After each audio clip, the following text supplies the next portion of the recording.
An advisory from the Surgeon General found nearly half of parents say most days their stress is completely overwhelming. And when parents are stressed out, it affects their kids. Parenting is a full-time job. I know we all work, but parenting is hard. Parenting is not easy. Never has been, never will be. At Good Inside, we believe parenting isn't something you're supposed to just know.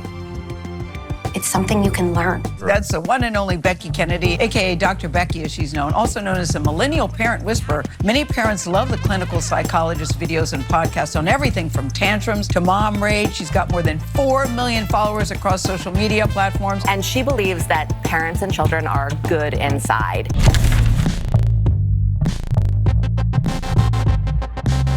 This is What Now with Trevor Noah.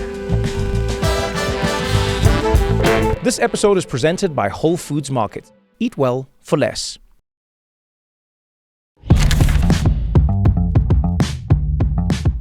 Dr. Becky, thank you for joining us. Thanks for having me. I told you right before we started recording, but I'll tell you again. I don't think there's a topic that excites me more than parenting. Genuinely. Like I followed your work. I think I first became aware of you, like most people, during the pandemic. You know, when everyone was forced to be at home with their actual kids, and then they started realizing that they don't like them. And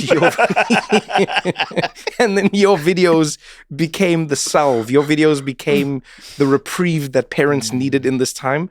And then your book has been amazing. And I think, you know, like where I really wanted to get into this conversation from was behind the book, behind the titles, behind the social media is your purpose. And like, what do you think you're trying to change when you actually get out there and you go, Good Inside, parenting, this is the relationship you should be having with your kids so that your kids could have this relationship with you.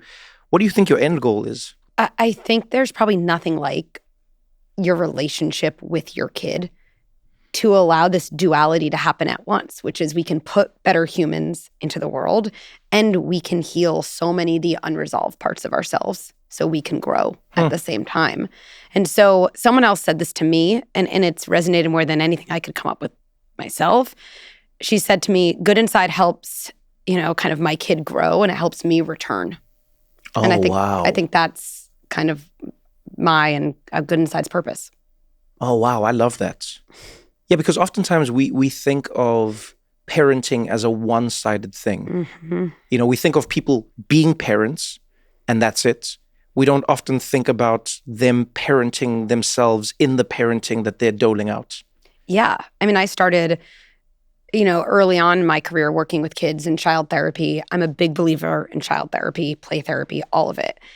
I just found myself thinking that, well, you're with me 45 minutes a week, and then you're with your parents all the other minutes of the week, right? And so whatever I do with you, if your parents aren't along for the ride, if they're still triggered and yelling at you, then this is a little bit of a drop in the bucket. And so, yeah, if a parent wants to help their kid, or on the surface we always say we just want to change our kids' behavior or make them stop whining or have fewer tantrums, whatever it is, it brings up so much in us. Right? I mean, that's really what happens, that parenting is kind of our best opportunity, I think, in adulthood for growth, because you're just confronted by everything that you didn't yet figure out from your own childhood, and it just plays out before your eyes. As a parent, how many times do you experience a tantrum from your kids where you forget all of the things that you've taught people?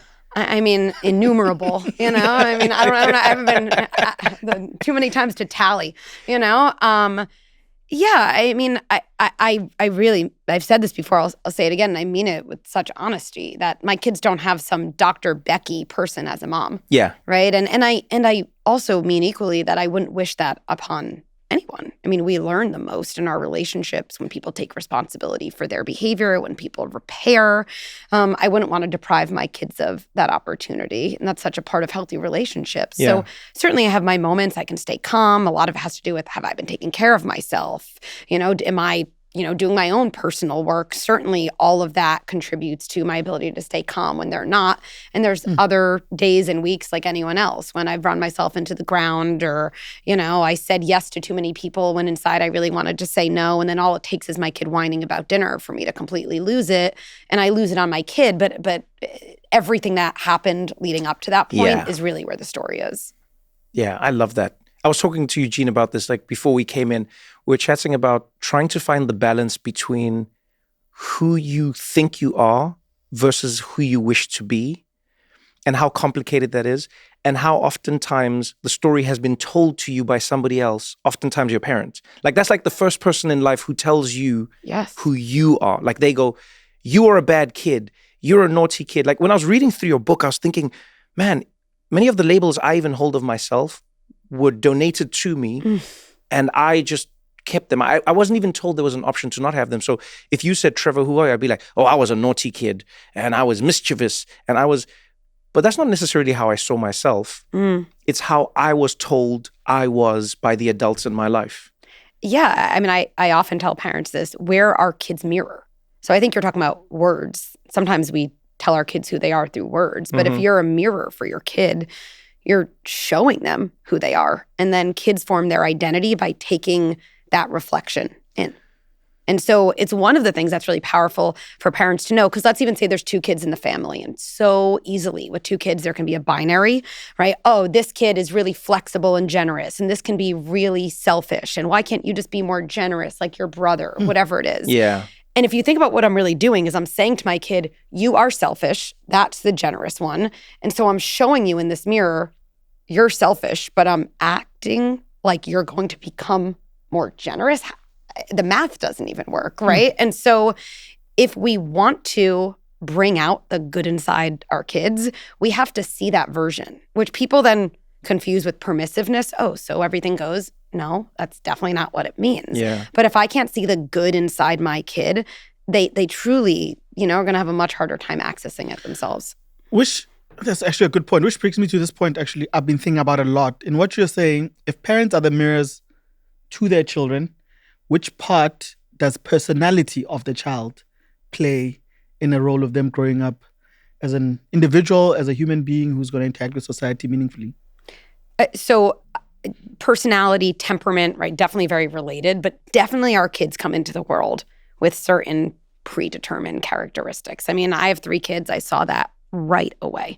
If I think about my middle kid, that child would not take a bottle from me if she was looking at me. Not joking. I had to face her away. Wow. As soon as she saw the bottle was for me, breastfeeding was very difficult too, she would vomit her food.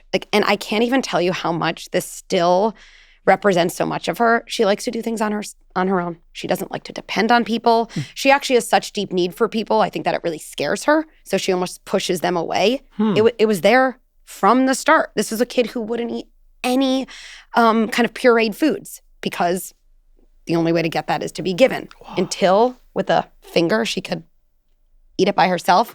She wouldn't even eat anything besides from a bottle. That again, she'd only consume facing away. This is a kid also who had huge, big feelings from the start. The separation anxiety started way earlier. The stranger danger, so intense. That was with her right away.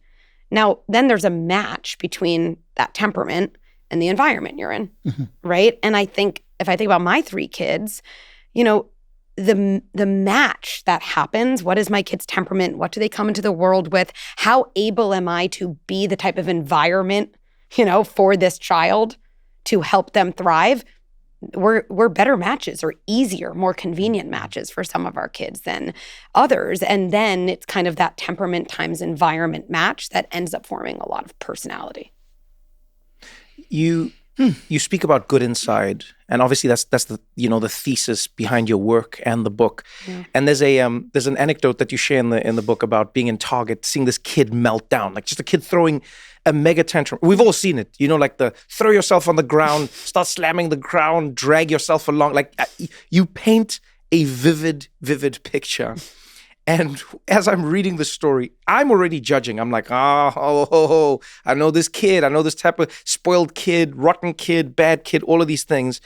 And then you have this moment where, the kid is being told, you're so bad. You're so bad. You're a bad kid.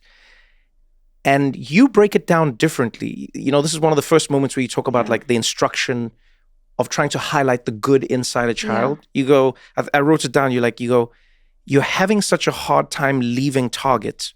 I get it. We still have to go. I'm with you. Now, when I was reading that, I was like, all right, I mean, I sort of see what you're saying. But if a parent said to a kid, hey, we got to go, we got to leave Target, versus, hey, you're having a tough time, I'm with you, but we've still got to leave. What is the difference? Like, what does that actually change for the child? Yeah, and just for anyone listening, none of us are going to, quote, say the right thing all the time. We all have our moments. There's certainly a time and the place for, whatever we have to say to move things along quickly. But this phrase that's become in some way such an embodiment of, I guess, my philosophy, you're a good kid having a hard time, is such a foundational and such a healing phrase because it does something very profound. It separates identity and behavior. And I think that's really what we're talking about, which is as applicable of an idea to a baby, to a toddler, to a teen, to an adult, right? We all have behavior we're not proud of at every age. And what feels awful in a relationship actually is, especially for a kid because they're dependent on us for survival, is being seen as that behavior. Everything collapses in that moment. My kid is the tantrum. My kid is the selfishness. My kid is the entitlement. And then what happens emotionally for us is our kid becomes our enemy. That's just what happens. It's me against you. You are the enemy. You are the problem. I'm on one side. You're on the other side. You are the problem. And I then interact with you like that's true. Versus, hold on a second, I have a good kid. It's just always true. I think that is always true. I have a good kid, meaning their identity, what's inside is good. And that's kind of over here. And I like using my hands to make a visual. And over here can be a whole range of bad behavior. A tantrum, lying to your face, saying, I hate you, saying, you're the worst mom ever. You do nothing for me after getting back from, an amusement park where you took your kid, where you don't even want to go in the first place, right? This is what happens. So seeing your kid as a good kid having a hard time leads to a profoundly different pathway than looking at them like they're a bad kid doing bad things. What you've just tapped into is the reason I was so excited to have this conversation is if you read this book, and you think to yourself, oh no, I don't have kids, or it's not about me, or I think you're missing the core idea. It's sort of going to the very root of who we all are as human beings. Because when I read through this story, I went, how many times have each of us or any of us been in a relationship where someone says, this is who you are. You're an inconsiderate person. You're a terrible partner. You know what I mean? Like these are the things that people say to each other. And I don't know, about everyone, but I don't think most people feel like this is the moment where they want to show up. They want to spend more time defending themselves and they feel like they're not on the same team. Well, now we're talking about something really big. We're talking about the collapse of curiosity. That's the collapse of curiosity. The collapse of curiosity.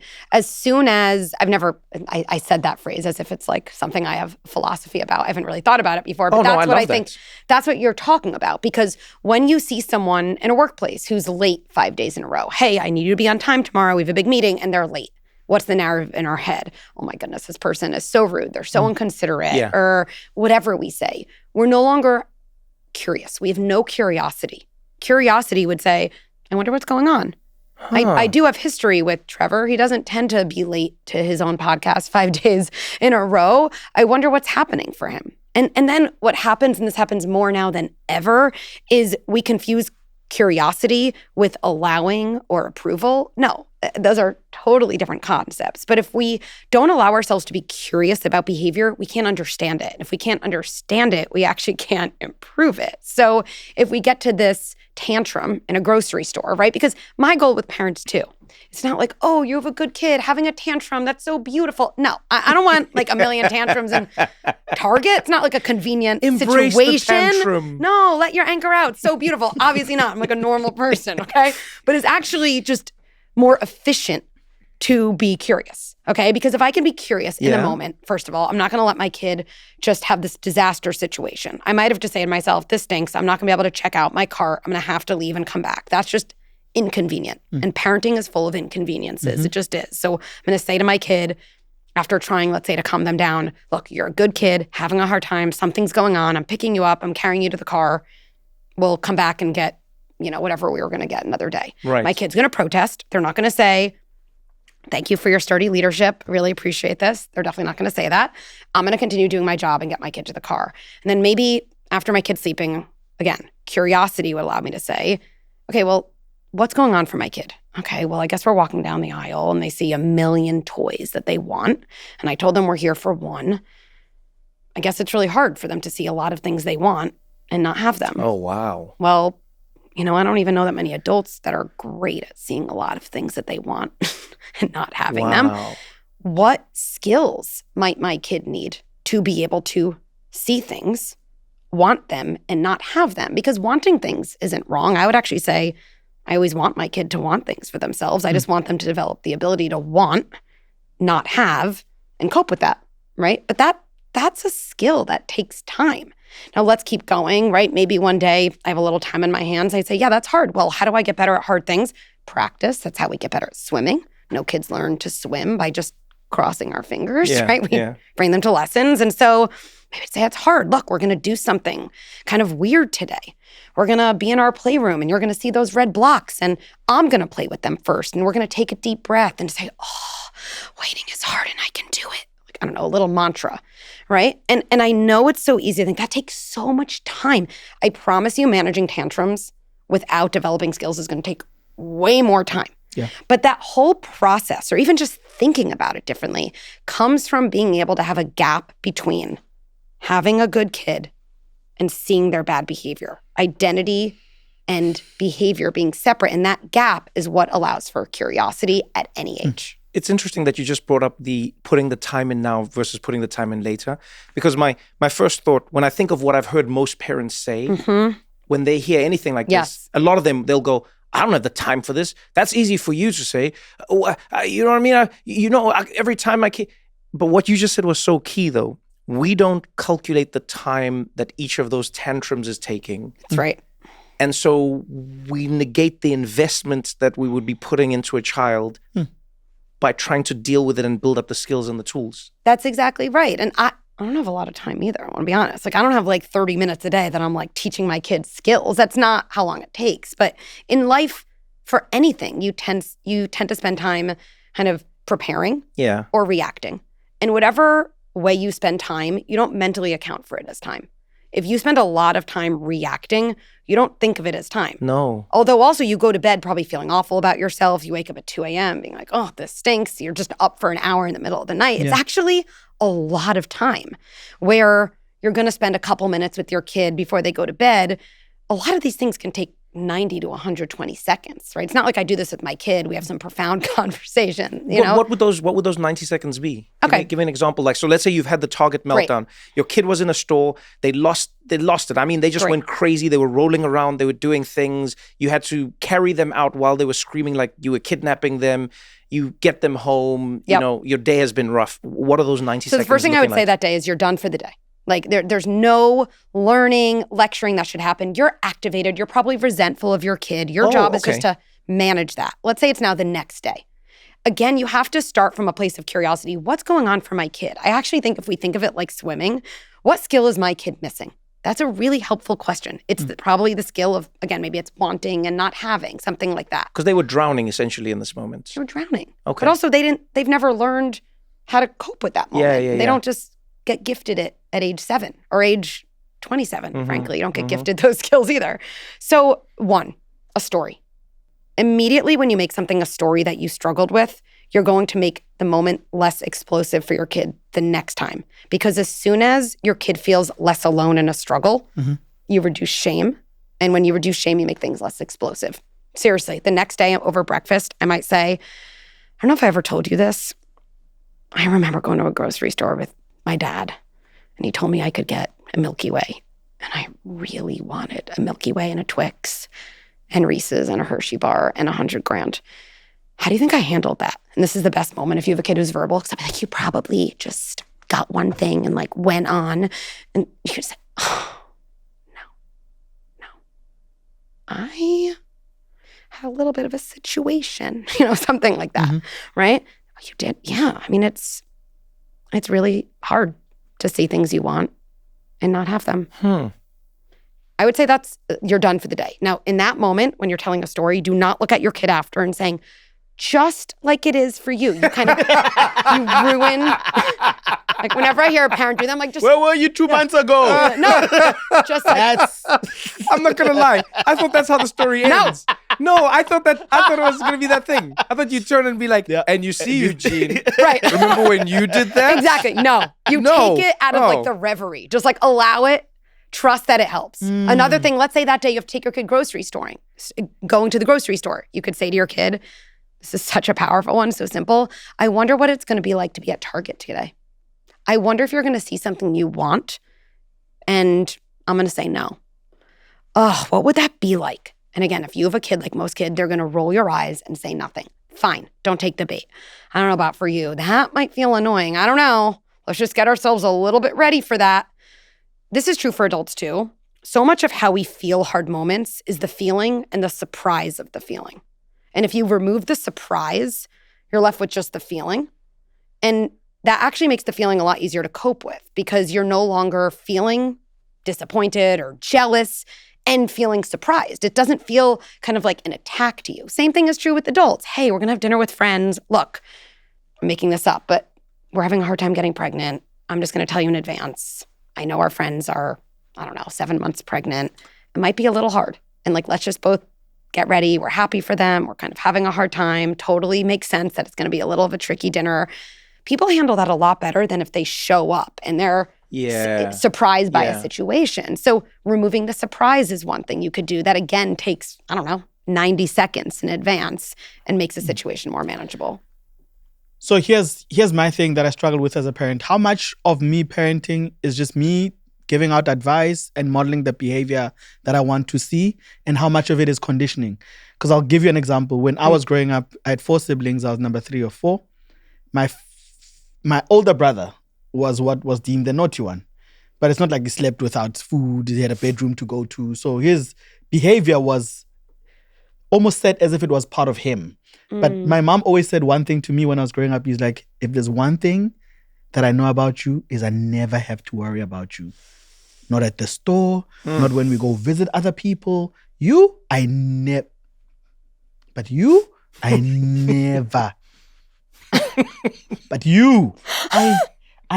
have to worry about. And as I grew up and I realized I try to be less of a problem to people than I need to be. Yep. Right? So I'm thinking to myself, was I parented that way or was I conditioned to be that way? Well, now we're talking about birth order, which is such a fun topic. And I'm going to answer your question by probably answering neither of your questions, but tell me if it's useful anyway, because I think it's getting to the core. I think about this as you're in a system. You're in a system of siblings. Siblings are systems, marriages are systems, workplaces are systems, whole families are systems. I think it's helpful to think about in any system, there's only 100% of equality to go around. And so there's an infinite number. Well, let's say there's only 100. Finite number. There's a finite number. Okay. So there's 100% of acting out and naughtiness to go around, which, by the way, is often a kid's way of just learning how to feel their feelings, and they don't yet have skills to manage those feelings, so it's all coming out. So it seems like in your family system, the message was, your brother owns 100% of that. Yes, timeshare to the tantrum holiday home. Literally. So there is 0% left for you to pick up, right? Now, one of the struggles with that is usually it's helpful as we become older in life to not have a lot of rigidity. Like, no one wants to have 100% of any quality. You don't want to have 100% of acting out, but you also don't want to have 0.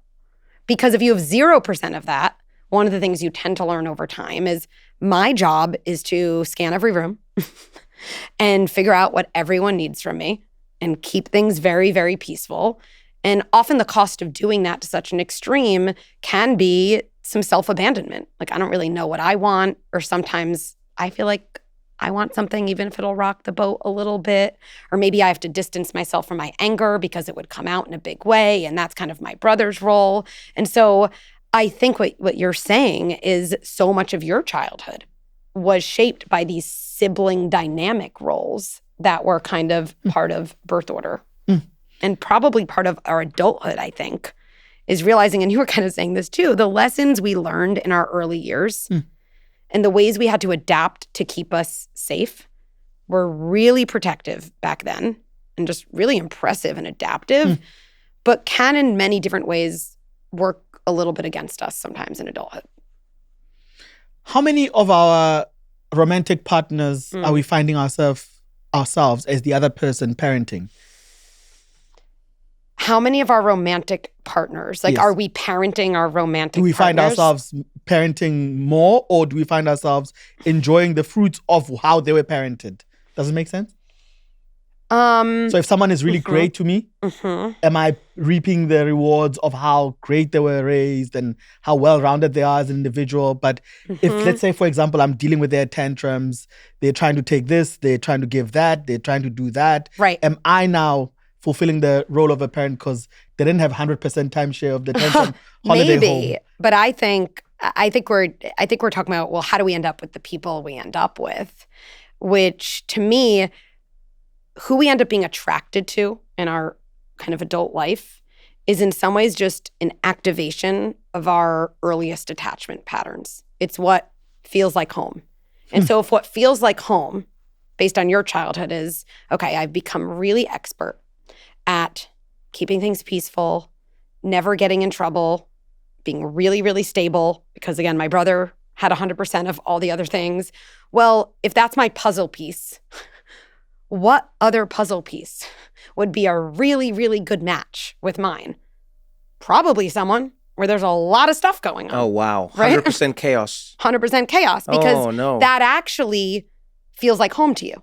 And you know how to be in a relationship. You know how to be the It's- counterbalance to that chaos. Yeah, it's attraction is more about familiarity than it's about anything else. And if you're privileged enough to have an early attachment style that is actually in line with the adult relationship you would want. Yeah. Like, I used to always say to my clients in private practice, that's like an amazing privilege, because then when you have that first couple of dates and you're like, oh, I just feel like there's this magic, that can be an amazing sign. I can tell you with a lot of the adults I worked with, they would say, I'm actually learning that who I'm initially attracted to is almost not my best warning sign. Like, I can't go on a second date with that guy. I just almost know how it's going to end. Right. That becomes almost the reason to say no. It's so interesting when you break it down, to the child level and then bring it back, because it feels like all of it is a slingshot. It feels like our childhood is a slingshot into adulthood, and then it becomes exponentially larger because of the effect that we have on the world and the agency we have over our own lives. Like you have this line where you say a tantrum is just a nervous system that is short-circuiting. And when I thought of that with a child, it sort of made more sense. Yeah. But then with adults, you see it and it has so much more of an effect on people. Because if you're a child throwing a tantrum, maybe it's you flailing in a supermarket. If you're an adult having a tantrum, you might walk into a supermarket and shoot everybody. Do you know what I mean? So when you look at it through the lens of like a parent and a child in that moment, what is the nervous system that we're trying to repair in that moment, and what are we trying to allow, and how do you even find that balance? Like, how much do you let and how much do you not? Because I've seen people who are really repressed, or they'll tell you, I was in the strictest household and I never threw a tantrum and I never this and but then they have like a secret life. Yep. So how do you as a parent then know what the balance is? Do you ever know? So look, in any given moment, I don't know if we ever, have complete clarity of like, this is the perfect intervention. But I think we're really talking about like what a parent's job is, right? And I think this is like a very core idea that can be applied in a bunch of different scenarios. We're not making it up each time, right? Because most parents I know, they want to do their job well. It's the job they care the most about. But parenting in general has been like having a job without a job description. Because when I ask parents, okay, well, what is your job when your kid's having a tantrum? I'll say, I have no idea. Well, how can you do your job well in any specific scenario if at baseline you don't even know what your job is? So I think a parent has two main jobs all the time, and it's boundaries and validation. Boundaries are limits we set. There are limits we set. There are decisions we make, often for a kid's long-term benefit. It's kind of like the structure a kid grows up with around things can only go so far. Not because I'm not going to let you win, but actually related to the fact that, and this is very important, my number one job is to keep you safe. Now that's been, I think, something shifted in the last decade or two where we've confused safety with comfort.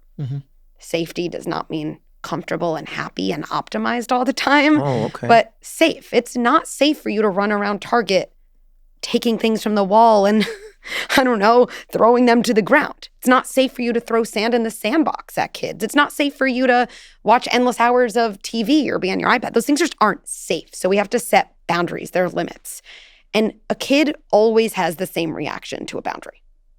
They're upset. They have a tantrum, you know? Throw a tantrum tends to be a phrase I don't love because it almost seems like that's this active, like mischievous kid being like, I'm going to throw a little boomerang that they're going to throw out. Yeah, it's just like this, I think tantrums are when, or any bad behavior, are just when feelings are greater than skills. Oh, That's all. Oh, I like that. that's a good one. Any That's all. bad behaviors when feelings are greater than your skills. At any age, Oh, I really like that. right? And for decades, we've kind of punished feelings or punished behaviors, Yeah. but the answer is to level up skills, which never happens when you're punished.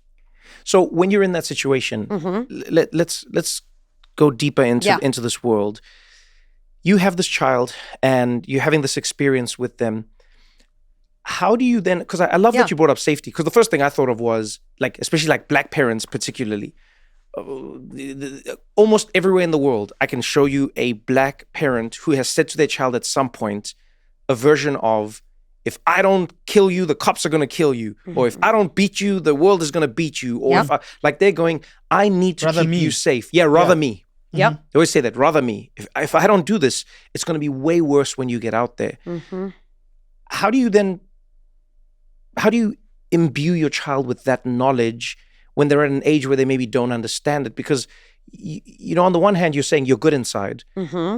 But I'm assuming you also want to let the child know that this is not how society deals. Not everyone will see you that way. Yeah, like how do you do that without telling them that they're bad? How do you say to them, hey, you'd be considered a criminal, man, is like the best way to put it. But in Japan, yeah. you can roam free. But it's like, Wisconsin? No. Yeah, but it's like, how do you say, like, I don't think you're a criminal, but this is criminal behavior is a good way to put it. How do you do that? Well, let's have some example. Let's say my kid is hitting another kid on a play date. Yeah. Something like that, right? Or on the playground, maybe even more public, right? Let's start with the job and then we'll talk about the nuance. Because the nuance you're talking about is very real and very important, right? And not all kids are seen the same way, right? And so I think you're also asking, if you have awareness as a family, my kid won't be seen in a positive light in the world. Right. Do I mimic that behavior in my home, or does my home have to offer something different to that child? Okay, so let's just say my kid is hitting. If I think about boundaries and validation just as foundational, boundaries would be saying to a kid, I won't let you hit your sister. I'm not going to let you hit your friend. And let's say I'm on the playground, I would literally take my kid and pull them away. This is probably the number one thing I've seen done very differently by parents. Yeah. And I urge them to realize a boundary is not saying, stop hitting. We don't hit. Those are requests. Yeah. Right. And again, if you're not hitting your kid, they know we don't hit. So, but it's kind of like we're saying to a kid, I'm watching you unable to control yourself and make a good decision. So my best intervention is going to ask you to make a good decision. Like, it confuses kids. They act out more because they don't have an adult. They don't actually have anyone keeping them safe. And so a boundary often is physical, which doesn't mean it comes from a place of harm. It actually comes from a place of protection. It's something I do to protect my kid because they're not being safe. Going back to being a mirror, I don't want my kid to experience themselves as the kid who hits everyone on the playground. That's not good for them to build their identity. So I'm going to stop them and pull them to the park bench. Not like, you're embarrassing me, what's wrong with you? But hey, you're a good kid having a hard time. And no, I'm not going to let you go back to the sandbox. I still see that you're so activated. Now I'm on the bench with my kid. And again, this is a made-up scenario. Who knows if I'd actually have the presence of mind. But then, so it's a good day in the studio This is without a good my day. children. Good day. Good And day. in Japan, Yeah. And in Japan, I guess it always happens there. I have to learn more. Got to drink what they're drinking. So let's say I'm sitting with my kid. I've done this job. I've set a boundary, right? Now I can do the other part of my job, which is some version of, there was only one red shovel. It was so hard to wait for that red shovel. Yeah. Validating the struggle that was underlying the behavior. I'm validating the feelings. Yeah, it makes sense you're mad. He was playing with your red shovel. I'm not going to let you hit. That's why we're taking a break here. But kids can't learn to manage feelings they don't think they're allowed to have. If you think about what it means to manage a feeling, it means I'm allowed to have this feeling inside my must body. have it first. Wow. Yeah, it's allowed to live in my body. And if you don't feel like a feeling is allowed to live in your body, there's two options. You try to Suppress it? or it comes out in behavior. Oh, wow. And then coming out in behavior actually is like, well, you told me I'm not supposed to feel angry, so I'm just trying to get it out, right? Through a hit, through your extremities, through I hate you. Okay, so now let's say I'm back home with my kid and I'm thinking, unlike me, I have white children, like this is bad news in a different way, right? And I'm more fearful, right, about what this need means for my Black child. Yeah. I think, and again, this is probably not happening with like a 2-year-old. I don't know about the nuance of the conversation, but these are conversations, that I think are important. Look, I'm always going to be on your team. My job is to help keep you safe. And not everyone is going to give you the benefit of the doubt. Oh. This is something this is not like a one and done conversation, but yeah. And so in our home, probably, you know what? We're going to have to like practice certain, in my mind, skills even more. We're going to have to manage certain realities. You're going to have a lot of feelings about the fact that you're looked at when you're walking down the street very differently than some of your friends, right? And I'm going to be someone you can come to talk to about that. It's right? acknowledging the unfairness of the world and basically saying to them, hey, I know that your world will not treat you fairly, but I want you to know that I'm always going to treat you fairly. And I think that's a slight difference because speaking from personal experience, I don't think my mom necessarily said that to me, but I think that might have been her intention. But she was going, I can't let you, she's like, I have to keep you safe by doing this before they do it to you because they won't know when to stop. And that's often what she says. She's like, you'll get killed, Yeah. But it's interesting to think of it this way, is to say, the world's not going to be fair to you. I will always be fair to you. So you have to trust me in this. But and I don't want to claim to be some like expert in parenting Black children. Like that is that is not my lived experience. I mean that. Like I really do, And I feel like along those lines, I think about friends of mine, colleagues, like within the Good Inside community, there's this amazing woman, Miley Teal, who we talk a lot about these. She leads like our Black parents room and like, what is this line? And these ideas make sense and they feel very different from how I was brought up. And I feel like my son, in some ways, like needs these skills and needs to understand how to regulate his emotions. The stakes are even higher. And Becky, like you don't walk around with the same fears as I do. And that plays out in my responses. And so, yes. So I think, but that is, I guess, just a different framework. Right. But every parent is raising their kids because depending on where you are, like you'll come to South Africa and now your child, Black is the majority, you'll be, so it's you're always raising your child within the system that they exist within, whether you like it or not. Don't go anywhere because we got more What Now after this. Whole Foods Market makes holiday hosting simple with delicious, prepared dishes, must-have ingredients, and gifts that are just as thoughtful as the food. And look, I'll be honest with you. Every holiday season, I tell myself, this year, Trevor, this year, you're going to cook something. And every year, I absolutely do not. Because the holidays sneak up on you. 1 minute, you're still finishing the Halloween candy. And the next, someone's asking you, so are you going to bring a signature dish? Signature. Guys, I don't even sign my emails. So I've developed a system, a Trevor holiday system. I go to Whole Foods Market, I buy everything, and then I behave like I made it myself. I walk in with confidence. That's the key. Chest out.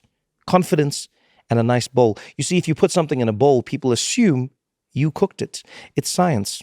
And Whole Foods makes it too easy. The heat and eat dishes. Whoo, guys. Creamy mashed potatoes, green beans, stuffing, all the classics. All you have to do is warm it up, transfer it into your own dish, and suddenly you're getting compliments like, wow, Trevor, you really brought this year? Yes, I did bring it. And that's technically true. And the desserts, guys, let me tell you something. The holiday rum cake, oh my goodness, the tres leches, those desserts look like they require childhood trauma, a French grandmother, and 12 hours of your life. Nope, I bought it all at Whole Foods, carried it in, put it on the table, and I let the lies flow. Someone said, Trevor, this is incredible. What's your recipe? And I said, a chef never tells, because in this case, the chef doesn't know, because the real chef was Whole Foods. And if you're responsible for the main course, they've got spiral cut ham, bone-in rib roast, the heavy hitters. 1 year I showed up with king crab legs. People were silent. They were stunned. They weren't really impressed. They were confused because nobody expects king crab at Thanksgiving. But it tasted good, so they got over it. And to round everything out, I grab 365 by Whole Foods Market staples, green beans, stuffing, dinner rolls, the fundamentals. The 365 brand is basically how I fill the table without filling my stress levels. And here's the part people don't think about, the gifts. Whole Foods Market has cookie gift boxes, beauty gift sets, candles, flowers. I even built a cheese board as a present. Yeah, not the board, the cheese on top of it. It's one of those gifts that looks thoughtful, but it's really just cheese that's put in the shape of something. People love it. So yeah, my holiday hack is really simple. Whole Foods Market does the work. I take the credit. Everybody wins. And honestly, that's what the holidays are about. Good food, happy people, and lies told with love. Shop for everything you need at Whole Foods Markets, your holiday headquarters.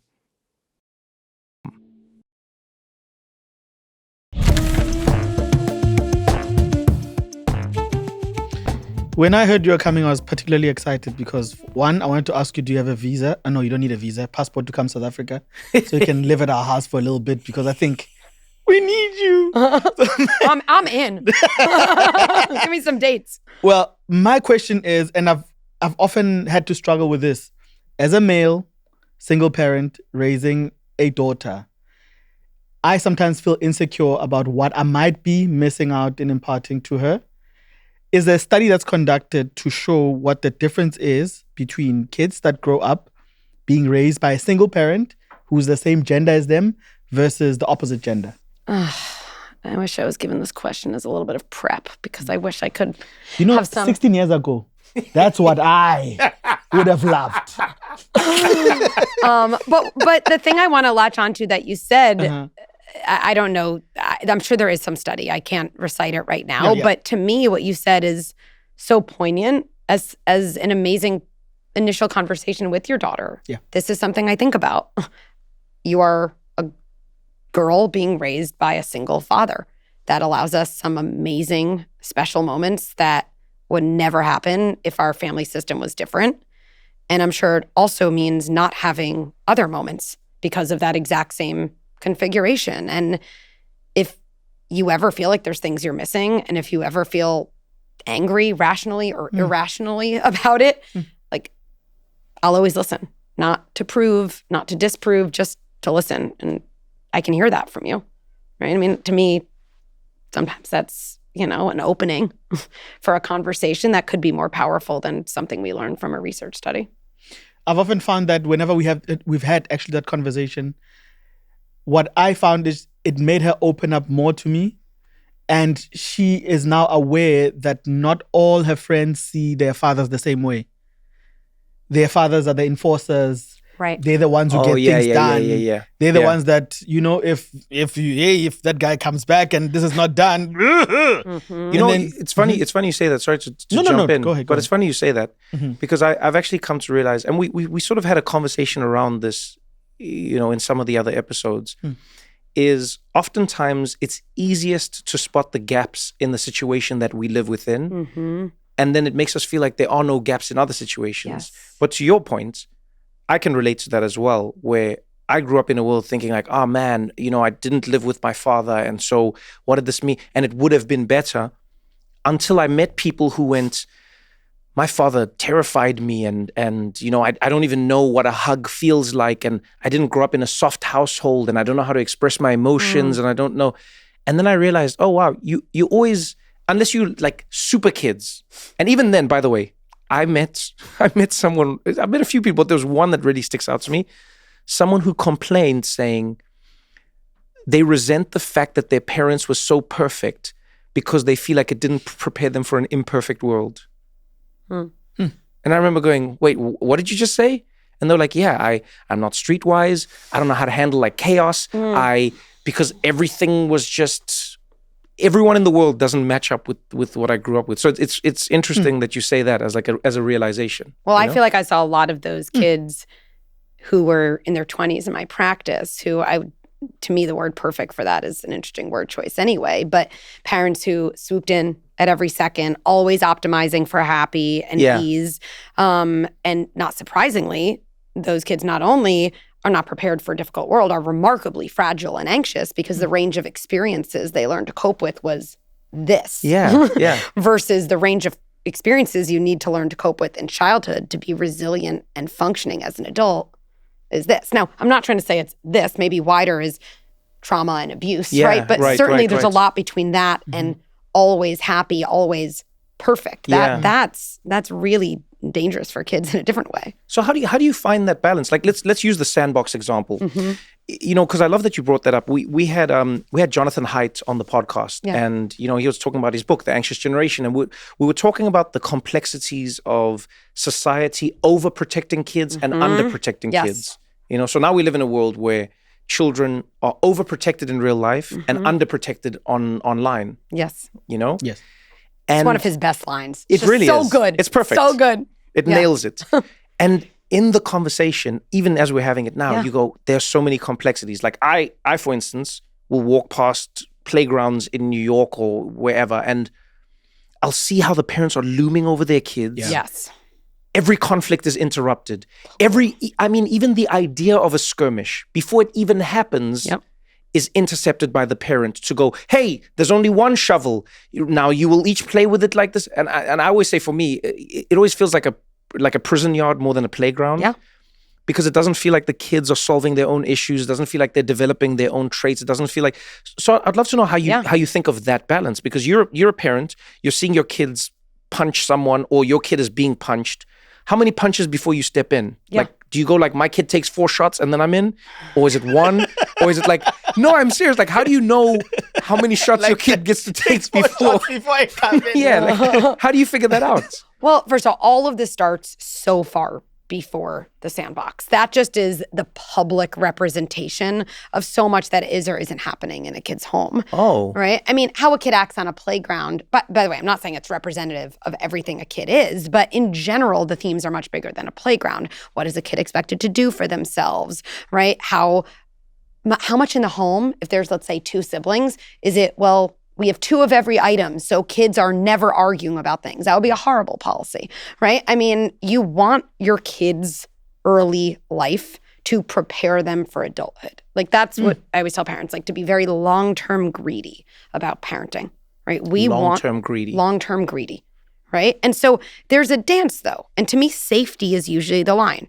Physical, kind of physicality, someone hitting another kid on the playground, I'm not going to wait for that to happen 4 times. I just think I'm probably, again, if I have a kid who can get physical, I might even say, we're going to do certain things at home to get ready. Let's practice. I might be closer to my kid on the playground in that situation, just so they don't experience themselves as out of control. But I actually don't think that's what's happening the majority of the time. The majority of the time, I think these days, we're seeing parents just remove any friction or discomfort. That to me is really the problem. So let's say there's 3 kids. Again, there's always 3 red shovels because Bobby doesn't like blue anymore, and so everyone has to have red. Again, if there's a parent listening who's like, should I not have 3 red shovels? That's one example. But that just shouldn't be like the representation of, your whole parenting approach. We want kids, it sounds bad, you want kids to be frustrated. You want kids to be disappointed. You want kids to be jealous. Unless forever as a parent, you're going to remove those feelings from their existence for the rest of their life. Again, you can't develop coping skills for feelings you've never experienced. Like, it doesn't happen, right? And so the playground might be a bad example, because if that's the first place you're letting your kid develop coping skills, they're probably going to get overactivated. But let's even say, it's a smaller environment, not as overstimulating, let's say, as your house, right? Maybe your kid has a friend over for a play date and they're hoarding every single item. Now, it's not going to be fun, okay? But let's say before this kid has a play date, might say, look, it's hard to share toys. It's true. And when we have friends over, we allow everyone to use toys. Let me tell you, no one will take a toy after. You'll get all the toys back. And part of my job is to help you figure this out. Maybe I'll say something like, I know you have that really special Lego set. Let's put that away. I understand you're working on it. You don't want someone to touch it. After that, part of my job on this play date is going to be to help you share, which means if you're playing with a fire truck and Bobby starts playing with the police car that, by the way, you've never played with for 4 years and only care about when Bobby touches it, I am actually going to step in to help Bobby keep playing with that. Now, a parent hears that. What that means, and this is going to be awful if this is the first time, I'm going to spend the play date with my kid in another room managing their tantrum while Bobby randomly is at my house playing with a police car with nobody because his friend is freaking out. Like, and to be clear, parents are like, do you enjoy that? No, of course, it's a completely unenjoyable situation for Bobby, my kid, and for me. But if I'm not laying the groundwork for my kid, if I can't be less afraid of my kid's feelings than he is, then he is not going to be able to learn how to manage his feelings. Because again, if we think about feelings and skills, kids are born with all the feelings and none of the skills. So if by the time they're 5, they've never had to like share or waiting. That's the thing with my kids. I'm like, waiting is a thing. It's a thing. We're going to learn it. We're going to practice it. Even in 2025, he has to wait for the police car. Well, guess what happens when you wait? You're frustrated. You're maybe focused on the other thing. And if you have all those feelings without any of the experience or skills, the feelings are going to come out as I need that truck and I'm going to whine. Well, if I can't tolerate my kid's frustration, how can they learn to tolerate it? Because they'll wire their frustration next to my frustration, which it should be obvious to everyone. Then the next time they're frustrated, they're going to have double the frustration. Right. So I have to, and this is called co-regulation, I have to be able to regulate my own feelings in the face of my kids' distress. And they truly do take in kind of that calm. And over time, they learn, oh, I can manage this situation too. Right? And so I think when we're talking about the playground, if that's not happening in the home, you better bet my kid's not sharing a red shovel, right? And so, yes, I think a lot of this really has to do with, as parents, not just overprotection, because I know, John, like it's all about also the way we don't let our kids be independent. Yeah. Right? Well, I agree with that. But I actually think it starts internally. We kind of are overprotective of their emotional life. We try to always optimize for comfort, for happy, when actually what's really, really helpful for them is to learn to manage the entire range of uncomfortable emotions. You know, when you started the answer, I found myself, the first question I had was, what about parents who only have one child? Yeah. Because you sort of have less exposure, less training. It's experience. Right? You know what I mean? Battlefield experience. Yeah, I was like, oh no, at least because now you have like a little petri dish that you can test all of this within before you go outside. But you can do it with one child. No, and then by the end of your answer, do you know what I found myself thinking? I went, if I'm hearing you correctly, it's almost like you're saying we forget that the first child our child will meet is us. Do you know what I mean? 100%. Like as you were saying it, I was going, parents take for granted. Like I know from my life, like I was the firstborn. I was a single. You still are? Yeah, I was. And then I was the only child until I was 9 years old. But what I took for granted was... 2 things are true. At the same time. But in Japan... Only one thing is true. The thing that I took for granted was the first time I learned play, technically, was from my mom. Oh. The way I learned play was with my mom. The way she responded to me taking a toy or not taking a toy was developing how I saw the toys. You get what I'm saying? And so like when you were saying that, I was going, oh, how much of that should parents be considerate of? Because oftentimes we think of it in a very linear and rigid structure. Parent, child, parent, child. But when Bobby's not there and you're there with your kid with the police toy that you bought them, you're the first kid that they meet. Yeah. I mean, you're interacting with them. Sometimes when parents talk to me and they have an only child, I think one of the things you're also pointing out is siblinghood is inherently full of frustration. Yes. Right. And sometimes that feels like too much frustration, but sometimes that feels helpful in terms of mimicking what someone will go through in the world. Yes. So when you have an only child, it's easy to say, okay, fine, you go first at Candyland. You pick the game. You don't really care. When you have siblings, they're always arguing. Who goes first? Who has that chair, right? So sometimes, and this could also just be when you're one-on-one with the child who's struggling with their behavior. I think it's important, and I've had these situations where I'm alone with the kid, and I say, I want to go first. Like almost purposefully to mimic a situation. Right. Right? I mean, I'm not going to do that all the time, but if you have an only child and you notice it's only matters if in the outside world you're noticing they're having a hard time dealing with sharing, being in line because they actually don't have as much experience. Yes. You can have situations in your own home that a little bit mimic some of those real life scenarios. Yeah, I call it in my life, I call it artificial adversity. That's how I think of it all the time. Is I go, your goal as a person is to try and create as much artificial adversity as you can in your life so that you are primed for the adversity that you may encounter. Like going to the gym is artificial adversity. The weight does not need to be lifted, nor does it need to be put down. You're just going to do this repeatedly. The real reason you're doing this is so that your body is strong enough to handle the weights that life may throw your way. Do you know what I mean? It's like waiting is adversity, but you can artificially wait for a thing yourself. You can go, you know what? I'm not going to eat the ice cream now. Yeah. I'm going to wait 3 hours. No one's forcing you to do that. How many?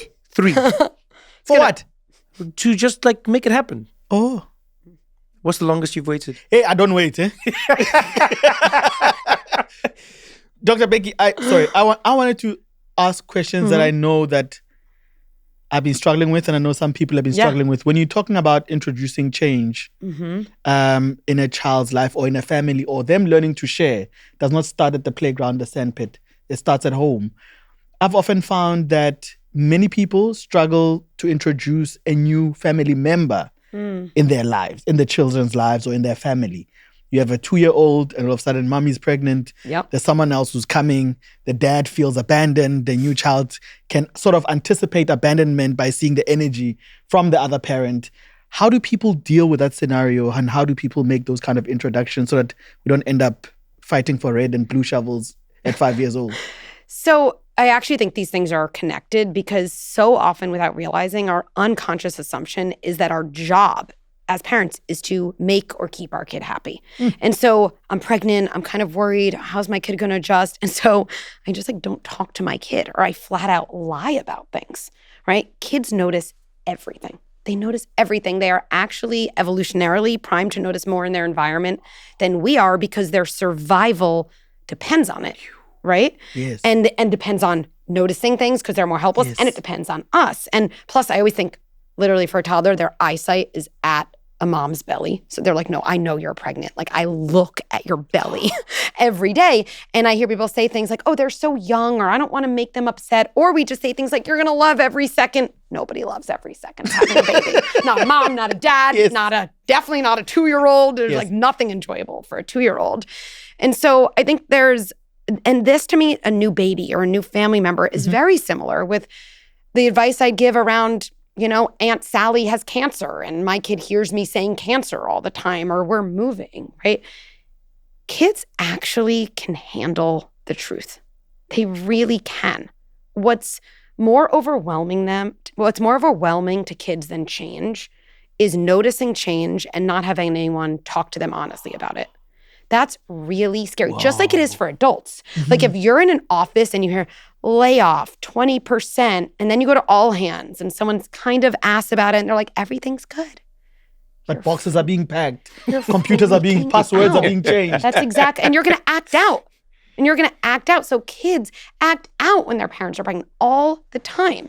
And then going back to the other idea we were talking about, you can only learn to manage feelings you think you're allowed to have. Well, if you're always told you're going to love every second, you're going to love being a big brother, and you're jealous or angry, well, no one told me I'm going to feel jealous or angry, so what do I do with feelings I'm not supposed to have? I get them out of my body, and then one day I steal my baby brother's toy, and everyone's like, why did you do that? And you're like, well, you kind of stole my whole life, So this is like he stole you! Literally. So talk to kids, right?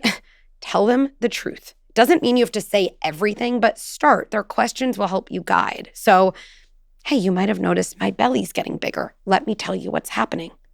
There's going to be a new baby in this family. When it starts to snow and it's cold, some sense of time, the baby is growing in my belly. And then it's coming out and it's going to stay. I learned from my kids, you actually have to say that. That's Wait, what? You forget that part. You have to tell them this. We had a visitor for a while. okay, in our house. And, I don't know if it was a question or a wish that one of my kids is like, is the baby going with her? And I was like, oh, no, actually. But she has been here since the baby's been here. Man, that's so, funny. Oh, wow, they're going to stay. Are they going to stay? And you can say, and look, we'll talk about a lot of different things. It's okay to have a lot of different feelings at the same time. And to make this concrete for a kid, you might say, a part of you, like almost this part of you might feel happy and excited. This part of you might feel like mad. This part of you might feel sad. And I remember saying to my kids, honestly, I have all those feelings too, because me and Daddy love our family with just you. And we're sad that it's going to change. And we're so excited that there's going to be a new baby and that our family's getting bigger. Along these lines, it's so funny. My oldest kid, when I had my third, was being really difficult when we wanted our first family picture, right? Like we tried to get a family picture. Maybe my youngest at that point was 8 days old. He refused to come. And this is a kid who, sibling roles again, was actually my easier kid, right? And I kind of got curiosity. Okay, I have a good kid.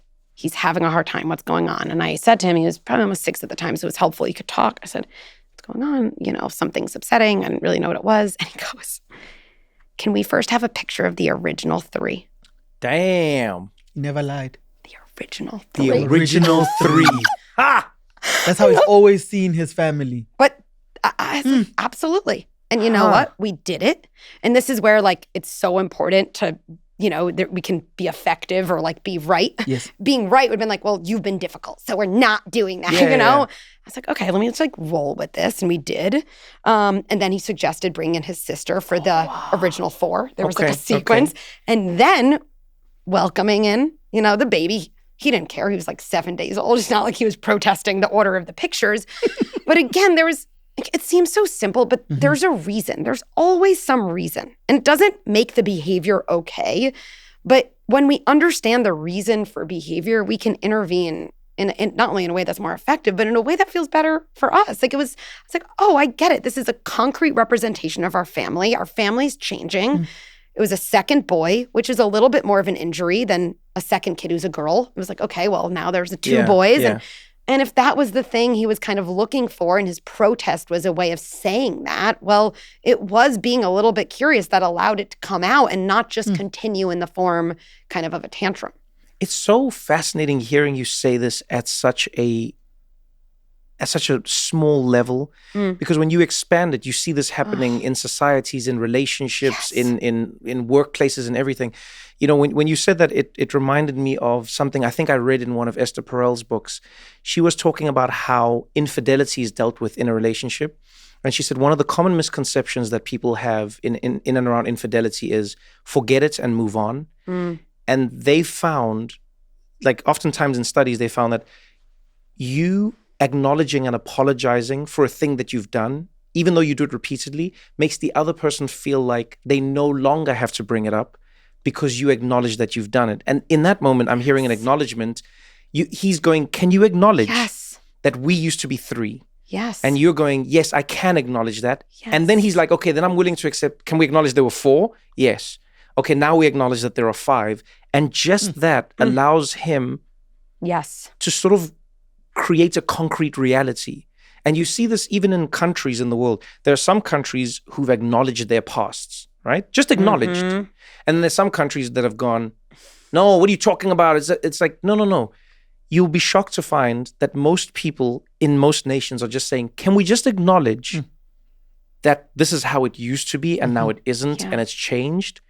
And if you can do that, you find a lot of people will go, all right, I'm not saying it will go back, but at least you've acknowledged it. I mean, I think you're getting something at the core, I think, as humans, whether you're talking about a toddler or someone running a country or a group of people, we're just looking to be believed. Yeah. That's all. Having something that feels true to you and not having someone believe you is a horrible human experience, and you will fight to the death to be believed. And if you're not believed, you will escalate your expression and get more and more intense in your behavior in an attempt to be believed, which usually makes the other party more pissed off and more defensive. Yeah. And so then, of course, you have to escalate it further. You see this, right? That the picture's a good example. Oh, I don't want to go to school today. Oh, you're going to school. Oh, I can't. Oh, my knee hurts. Oh, my stomach hurts. It's just, right? And then on the other side is, you're making a big deal out of nothing. You're so dramatic, right? And so, and this is also true on a politics level, right? I mean, you have to do something in such an extreme way because you're actually just looking for the other side to believe you, which actually it's funny. We talked about boundaries, but validation, people totally misunderstand. Validation of someone else's experience is just saying, I believe that's true for you. It's not saying it's true for me. It's not saying I believe what you're going to do next as a result. It's just saying how you're feeling is true for you. And given the feelings in your body, you're the only one who could know. Right? That's what confidence is. That's what self-confidence is. And that's, what the confidence we want to give kids is just self-trust. I am the owner of my feelings. I'm the only one who knows how I feel, right? And so many times, starting when kids are young, kids kind of tell us how they feel. And we say, no, you don't. Oh, wow. No, you don't. I know how you should feel. You shouldn't be that upset. You shouldn't be that mad. You should feel happy. It's not such a big situation, which means more behavioral escalation and lower self-confidence. Yeah, that's the opposite of curiosity. I'm scared there's something under the bed. You're not scared. You're a big boy. Exactly. And the kid's like, okay, I see what you've just said to me, but that hasn't changed as opposed to... So how do we deal with the inconsistencies then? As I was reading through your work, I was thinking to myself about any challenge I experienced as a child, and then I tried to think of it empathetically through my mom's lens. And the fights I'll always have with my mom, now we laugh about them, but it's fun to go, I'll say to her, do you ever acknowledge how inconsistent you were? She'd be like, what do you mean? I'm like, one day this would be the rule. Then you would change the rule. And now, as an adult, I understand that rules are malleable.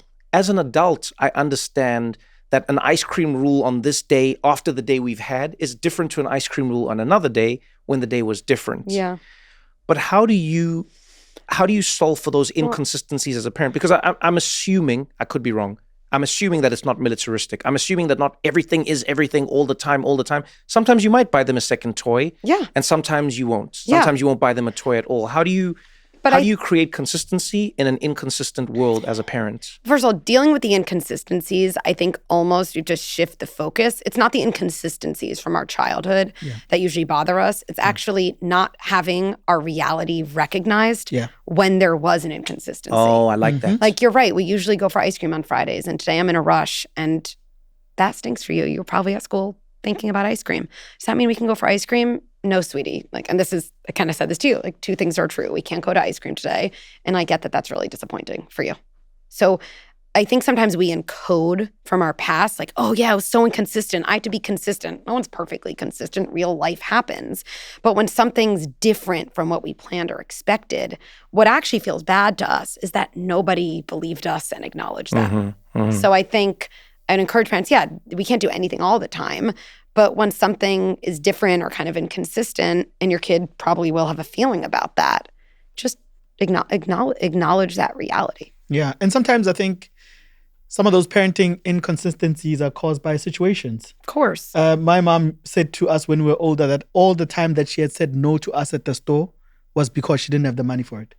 There was no better reason. There was no, this thing is not good for you. This is not what people... Yeah. She was like, I just didn't want to say to you, there's no money for it. But as we got older, she was able to say, there's no money for it. And then we understood better. And when I was older, I was like, that was very inconsistent of you. 1 minute, it's fine to have Ninja Turtles.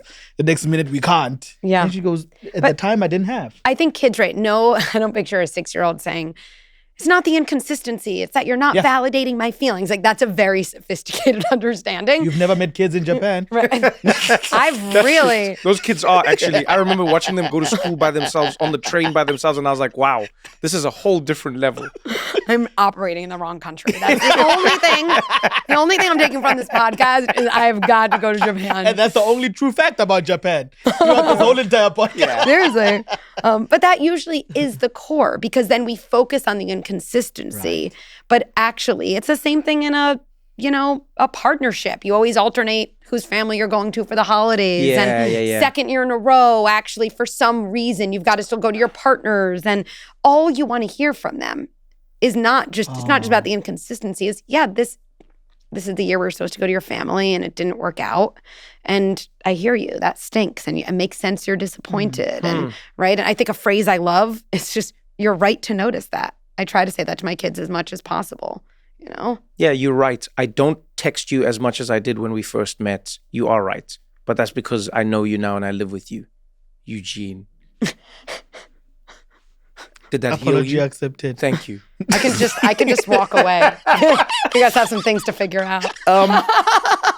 That's a perfect moment to talk about like repair. Yes. You know, one of the things you really talk about in your work is repair. And I can't tell you how much I felt healed and seen by your work, because I think people take this for granted, is the wound being less important than the way we heal the wound. Yes. You know, let's talk a little bit about repair. Like you know, the anecdote you share is one way you were screaming at your child. You had lost it. You know, it's like, you know, and you gone and you'd said these things, and then afterwards you realized you had made a mistake. You'd done something wrong.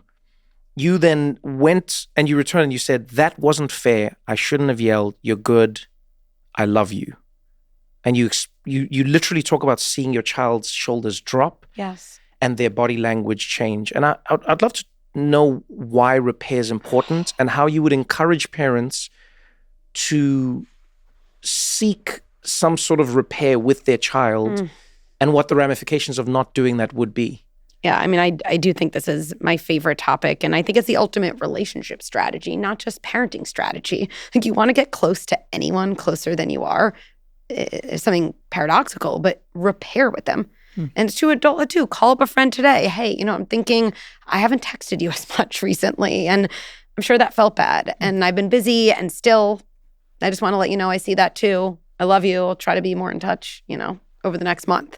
So every single human, definitely parent, does things they're not proud of. It goes back to like, everyone is a good person who's having a hard time. We all have behavior that doesn't represent our values, that's not in line with how we wish we would have behaved. And I think going back to our childhoods, so many of us encoded struggle and mistake next to shame, blame, and fear, that even now with our own kids, we yell and we freeze and we spiral and we tell ourselves the story that comes from the collapse of behavior and identity.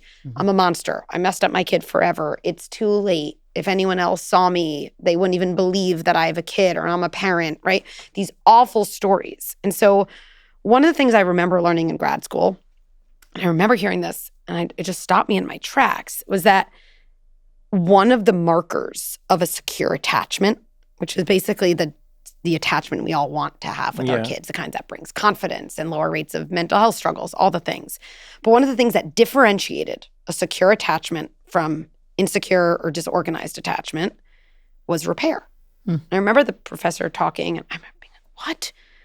Because it wasn't being perfect. It wasn't getting it right all the time. It's just the fact that after you basically yell at your kid or make a mistake, you went back to your kid and you took ownership of your behavior and you offered reconnection. And so if we think about this in a scenario, which I always like to do because it just makes it more real. So I think what I said in my TED Talk, right, even though it's one of many examples, is it's one of those days I was at the end of my rope for a million different reasons. My kid whines about dinner. So classic, like, oh, chicken again. And like, I had made dinner, and like how lucky my kid is in this whole story to have homemade dinner.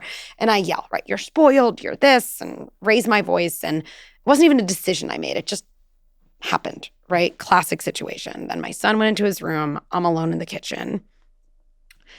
And now that's already happened. So first, every parent does that. There's not one parent who has not been in that situation. If they say they haven't, they're a liar. We don't have to be friends with them. So there's that. So, let's put that over here. That's great. Okay. So there's that. Okay. So number 2, what happens for a kid after a moment like this? Well, our relationship with our kid is very complicated because our kid needs us to survive. Like, I have a very good relationship with my husband, but as an adult, I actually don't need another adult the way a kid needs us, right? So it's a very different relationship of total dependency, right? And so what happens for a kid when the person they depend on for safety becomes the person who scares them. That's a very frenetic experience for a kid. And they get very overwhelmed in their body. Again, happens for every kid. There's no guilt here. It's just something to understand. And then my son, essentially in his room, has to figure out, how do I get back to feeling safe? I have to go on with my life. I have to keep going. How do I get back to feeling safe? The best way that happens is through repair, which I'll get to. But to me, one of the motivators of repair is understanding what a kid does to cope if they don't have repair in that situation. Yeah. Because we so often think it's yelling at our kid that messes them up. I don't like the term messes them up because it just feels so final. But just for colloquial terms, what messes up a kid isn't being yelled at. It's being yelled at and then having a parent not repair.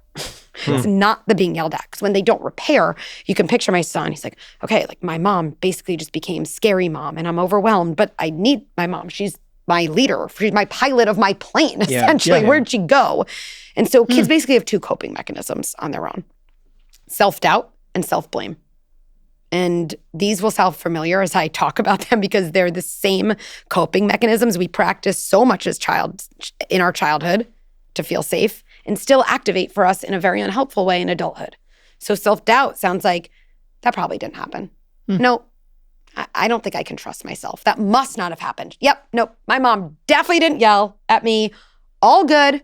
Put on a smile, go out, and continue. So where does this have a legacy in adulthood? I think about so many people who say, hey, well, I'm just someone who makes a big deal out of something. Let me call 5 of my friends.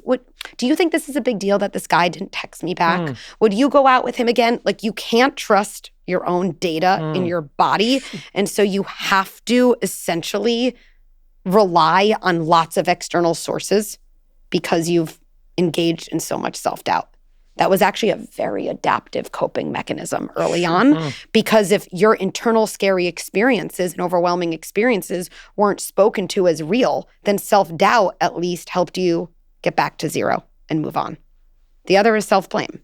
I did this. If I was only a better kid, if I was only more on top of my game, I wouldn't have gotten yelled at. And there's a Fairburn quote that I always love, and to me, it's very poignant. It says, for a kid, it's better to be a sinner in a world ruled by God than to live in a world ruled by the devil. Damn. Right? So in the binary of good and bad, you'd rather, as a kid, have the bad inside and the good as your parents than to feel like a good kid who has this scary parent who could just scare you at any time. So you take in the bad, right? Again, works against you in adulthood, which we see in a lot of adults. Yeah. Anything that happens around them, even in, you think about really unhealthy, toxic partnerships where sometimes the abused partner, so much self-blame. I did this. I set my partner off. If I had only remembered the toilet paper, I wouldn't have gotten screamed at. That's a legacy of self-blame from scary moments that went unrepaired over and over and over when you had to rely on the only coping mechanism you had.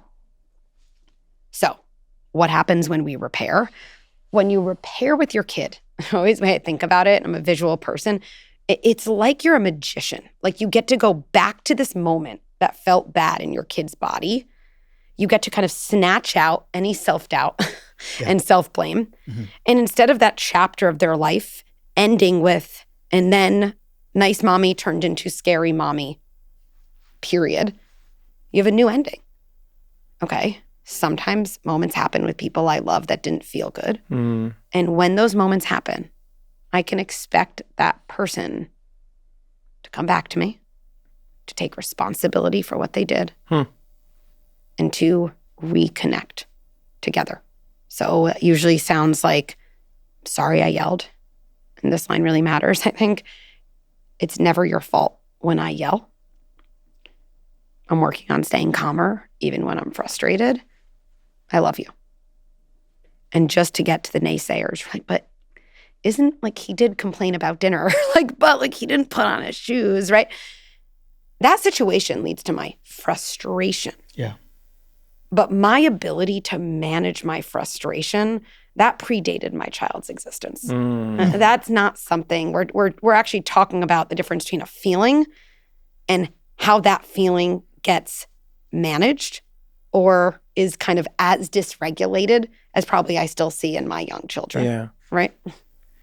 When you put it that way, I realize there's such a fine nuance, like most things in therapy or in the way we heal ourselves, there's such a fine nuance in real repair versus the facade of repair. Because what you just said, I think of now as parents or even as partners, where some people, a parent might go to somebody, I'm sorry I yelled. But whenever you do that, you make me so angry. Yep. And it means that mommy can't and daddy, daddy was really, he had a long day. And when you did that, and then it seems like the repair is less them coming to repair what they've wronged you with. They're basically the cop that's going, I'm sorry I slammed your head on the hood of the car, but you got to understand, when you walk like that and when you wear that hoodie, it just makes me feel like you might have committed a crime. And then it's like, oh, it's not a repair anymore. Now it's just a calmer way of chastising the child. You're teeing me up, so thank you. That's exactly right. And I think what you're actually talking about let's start with the parent's perspective, is a misstep often is actually self-repair. Okay? Meaning, if I don't repair with myself for yelling at my kid, I'm not going to be able to repair with my kid, because even if I go to them, I'm actually basically just asking them to take the blame, or I'm asking them to take care of my guilty feelings, right? Because I think in that situation, we either say, I'm sorry I yelled. It's okay, right? You still love me, right? I picture kid being like, what in the heck just happened? Damn. Now I was overwhelmed because I'm a young kid who got yelled at, and now I have to take care of your adult feelings. And all of that happened because actually we haven't been taught to take a moment, and this would be something I would have to do before I go to my son's room, probably sit in my bathroom alone, take a deep breath, and kind of, again, separate for myself identity from behavior. I'm a good parent who yelled. I'm a good parent who was having a hard time. That moment didn't define me. I am not my latest behavior. I can move on. And if I can't do that for myself in a way, and I really do feel like when I do this for myself, I have to wait until I feel like something shift in my body. Something has to release a little bit. Because if not, when I go to my kid, I'm just asking them to forgive me, right? Or I'm saying something like, look, I'm sorry I yelled, but if you didn't whine about dinner, it would have never happened. And that is definitely not a repair. I think there's a difference between asking for forgiveness or taking forgiveness. Oh, damn. Yeah. It's a I feel like I'm learning so much. I put it like this because I know you're a visual person. From what I understand, correct me if I'm wrong, as a parent, you're almost like NATO. There's a few of you. With NATO, like the treaty? Yes. Okay, cool. There's a few NATO nations. There's a few of you with lots of power, managing states that don't have as much power. You get to decide. You can either be good to them or you can burn them down. Sometimes as a parent, you get to be like the UN. You say you stand for peace and understanding, but sometimes you step in when your nations have been pulverized and you give aid once in a while. So you say forgive or it will happen again. Or if you don't forgive, well, we'll be here giving you more grain. Sometimes you find yourself in those tricky positions and you want to move on. But sometimes when you want to repair, this is how I see it in my mind. Yeah. You're almost like you're the US and there's the Ukraine. The Zelensky is sitting at the White House and you go, without me? Oh, yeah. Yes. And then he goes, but. And then you have a chance to repair by calling him back, and he reciprocates by wearing a suit. You guys shake hands and you make amends and things. You've made repair. Yeah. So that's how I look at all those dynamics. I'm like, in the real world, that's how they apply to me. And when you say basically adults and world leaders and nation leaders are also just children who have learned tools or did not learn the tools to cope with.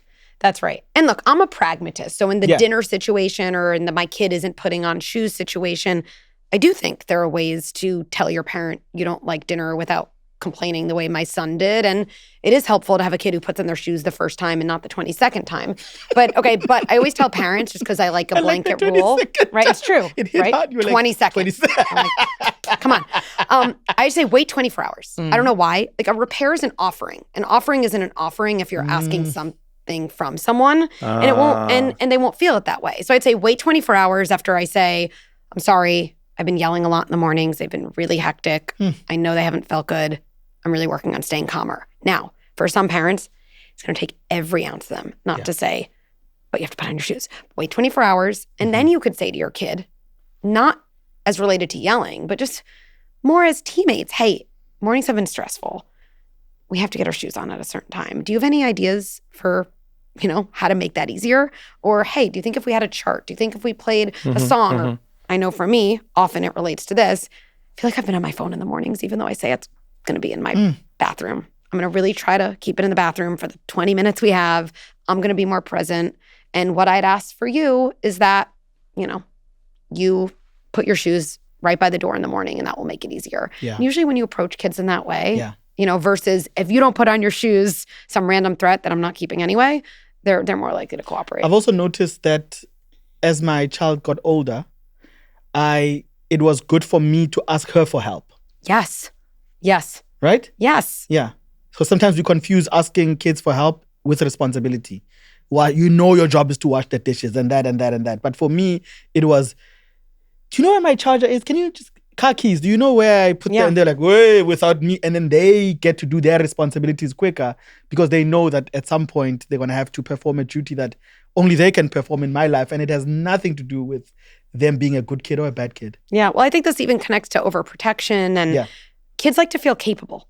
They do. We all like to feel capable. We all like to feel like we have impact in the world, right? And in this world of doing so much for our kids and making their lives so easy and kind of therefore making them more fragile in the meantime, we also get in their way of feeling capable. So even, where's my charger? Or do you have any ideas for how we can make the morning smoother? Kids like to share ideas. They don't like being dictated to and bossed around, but they do like sharing ideas if we kind of tee them up for it. We'll be right back after this short break.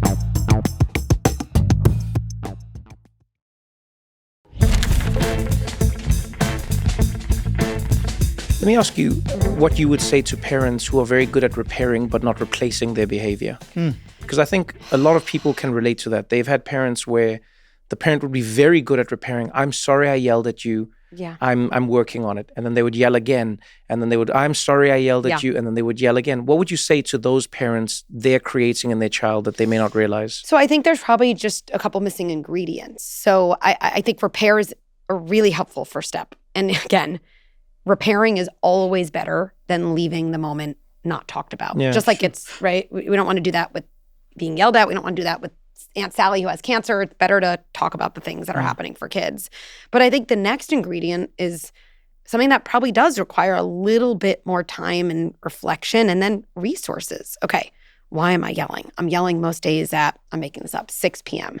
What's going on for me then? Okay, I don't feel like I have support. I don't know, my single parent, is my partner not home? Is my partner home and on the couch? And I feel very resentful, but maybe I've never learned how to speak up for my needs. So I have this whole hint and hope dance. That's like my favorite thing I notice. It would be great if you were home for bath time and you kind of hint and you hope, and then your partner doesn't even know when bath time is. Yeah. And then they come home late and then you yell at them and then you end up apologizing, right? And so what is my pattern? Okay, it's generally at 6. I feel overwhelmed. I always think I ask my partner for help, but my partner never gives me the help. Okay, what's going on there, right? Or it's something totally different. I always yell when there's whining. Well, why is that? Nobody likes whining, but I don't know. To me, as an example, whining often represents helplessness. So what's my relationship with helplessness? What did I learn as a child? And now we're talking about our triggers. And to me, this is my favorite part of Good Inside is all the reparenting stuff. Yes. Right? All the ways our stuff gets acted out. So repair is a starting point. But then I think when we say to our kid, I'm working on staying calmer, even when I'm frustrated, we do have to have a little bit of a mirror to ourselves and say, am I? Like, is it just, am I hoping? Or am I learning something? And I think this is also, when you asked me in the beginning what Good Inside stands for, I mean, parenting is the hardest job in the world. It is the most important job in the world. It's the one that has the biggest impact on our life and the world. Right. And nobody has given us education. I mean, you have a baby and you leave the hospital. I remember for me, and this is so much of the mission of Good Inside, I looked around like I thought someone was going to stop me or like hand me something helpful. And I remember come home with you. Something. And I remember asking the nurse, do I need anything? And she so well mean. She was, a car seat. I was like, okay, well, I have a car seat. Car seat's not raising my child unless you have some new fancy AI car seat that always knows what to say, you know? And so I think this whole idea, especially for women, of maternal instinct, right? I mean, we don't do that to anyone else. We don't do that to CEOs. We don't say there's a CEO instinct. We love CEOs now have executive coaches and athletes have trainers and they have sports psychologists. And we look at those people and think, you're doing a great job because you've surrounded yourself by support. I don't know one investor who'd ever invest in a CEO who says, I just do this naturally. Maybe the quickest way to end a meeting. But if you think about parenting, well, the only thing that comes naturally in parenting is how you were parented. That's all instinct is. Instinct is what you've learned until that point. And so if we don't help parents see education and resources and ongoing support as a positive thing, just like we do in every other job, then it's a really hard thing for a parent to change cycles. What are they doing? Yeah. So I think at Good Inside, that's really what we stand for. There's moments that come naturally. There's a lot of moments that don't. And just like in other areas, when things don't come naturally, you learn and you practice and you get support and education. That's really what I think parents should have access to as well. Yeah, I can't help thinking about how this ties into what we've spoken about so many times here is community and how it affects every single aspect of our lives. You know, you think about how finances are affected by your community. You think about how your lessons are. This is a perfect example because as we've become more and more of the nuclear family, as people have become more and more isolated, they have fewer people to lean on. There's fewer like other mothers who are just hanging around you. Now it's just like a bunch of strangers and you don't know how much you can reveal or not reveal. And it funny enough, it ties into one of the elements that you really, really talk about in your work, and that is shame. Yes. Because what you just said, if I hear you correctly, sort of goes to the shame that many people will feel in not feeling like they know how to parent. Yes. They're ashamed of what they did. I'm ashamed of how I acted towards my kid. I'm ashamed of how they feel about me. I'm ashamed of how they turned out. They take drugs. I'm ashamed of this, you know? Yeah. And that shame we can tie back to childhoods. Yeah. You really, really, really hone in on shame and you try to illuminate the reader's mind as to why that is one of the things we should fight the most against. Talk us through why. Like, what is shame doing in a child's mind that we definitely want to prevent from getting into a society? So children are driven by attachment. That is the primary evolutionary impact on a child, meaning that, yes, we need food, shelter, water, but the only way kids get food, shelter, water is through attachment with parents, right? They can't get it on their own. They can't survive on their own, right? And so they have to figure out how to stay close to a parent. And so we think about attachment as a relationship, which it is, but attachment is actually, it's a system of proximity. It's actually a system of proximity. Because if you think about attachment way, way, way, way back in the day, if you think about a lot of kids who are helpless, and there was some animal in the forest, okay? Which kids would survive? The ones that were closest to their parent. Yeah. Pick up my kid, right? And help them survive. And so kids are always paying attention to what keeps them close to a parent and what kind of leads to distance. And the way we think about this now in 2025 certainly isn't just about an animal in the forest, but what feelings, what parts of me do I get the message, this is allowed. I can stay with you.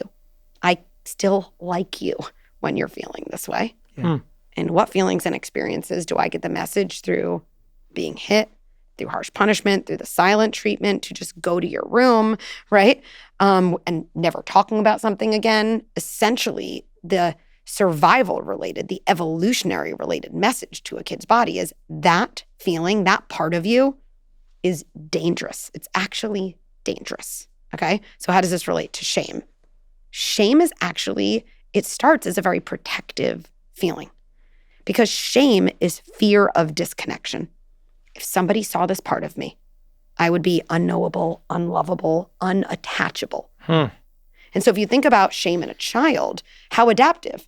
For a kid, let's say, who learns, you know, whenever I get really mad. Now, I get mad and I don't have skills, so it's unfortunately coming out as hit or I hate you. But that leads to bad things in my family, okay? Like I get punished or sent away or, you know, left on the street corner, whatever it is. My body will feel shame when I have anger in an attempt to not Suppress. allow the feeling. Now, fast forward many years, shame, ironically, tends to then make a lot of those feelings more explosive, right? That's what shame really does. There's nothing in adulthood that makes you either as shut down or as triggered and explosive as shame, because it's kind of your body's way of remembering this is danger. This is 10 out of 10 threat state. You go into fight or flight because you're no longer facing, a bear in the woods that would endanger you. Yeah. You're facing an intense feeling in your body that you learned was kind of met with aloneness. Yeah. Wow. Without an external visible threat to everybody. That's Then exactly people think you're overreacting. Yeah. Can be That's I feel it. It's That's exactly right. The threat now is it's like inside your own body, which is terrifying. You literally can't run away from something you can't get inside away your from body, right? And so shame, when you start to, it's interesting, you can start to see it in kids. And some kids, I call them deeply feeling kids, I find to be especially shame prone. Yeah. Right? They really are. They have big feelings. They have such a fear that their big feelings will also overwhelm others. And so they're so desperately in need of a parent because of their big feelings, but they're also so fearful that they're going to overwhelm a parent. So that shame is so present, which is why you'll see these truly animalistic meltdowns. These kids will scratch, they will growl, they will hiss during meltdowns. So common. I know there are listeners thinking they're the only ones. They are not. Wow. These are the kids who, when they trip in front of their friends, they blame other people. They blame their parents. Any adult also who blames people for things that those people clearly didn't do, that's a sign of shame. They're kind of saying, this feeling I'm feeling can't be mine. And so you had to have done it to me because it's so overwhelming and so scary in my own body that I can't kind of accept its reality. It almost sounds like a manifestation of isolation. Yes. That's what it is. Aloneness is the enemy, right? It's not so much a feeling, it's feeling plus aloneness that overwhelms us, going back to childhood, because we couldn't survive alone. Yeah. And so aloneness, or the fear of aloneness is what evokes shame. I find that what helped with me in the early stages of being alone with my daughter was reassurance. It was always important for me to tell her I'm not going anywhere. And when she was young, I would tell her when I'm coming back, if I'm going somewhere. Then I'd find that she would be more relaxed and more independent. It helped so much. It opened her up. Yeah. And other people would be like, but aren't you scared? She'd be like, no, he told me. He is definitely coming back. Yes. Because that abandonment is a huge thing. And without it being acknowledged and the reassurance, and you must never get tired to reassure. But then you had to come back. Yeah. No, but that's what I mean is I think absolutely. Yes. I think that's where some people don't realize the only thing worse than not reassuring is false reassurance. Yes. I'll be back. And then they don't come back. Then you're like, well, I guess I don't trust the world. That's right. I literally don't trust the world because you coming back is my world as a kid. And it's why kids have such visceral memories of being the last kid picked up at school because it's such a true existential threat.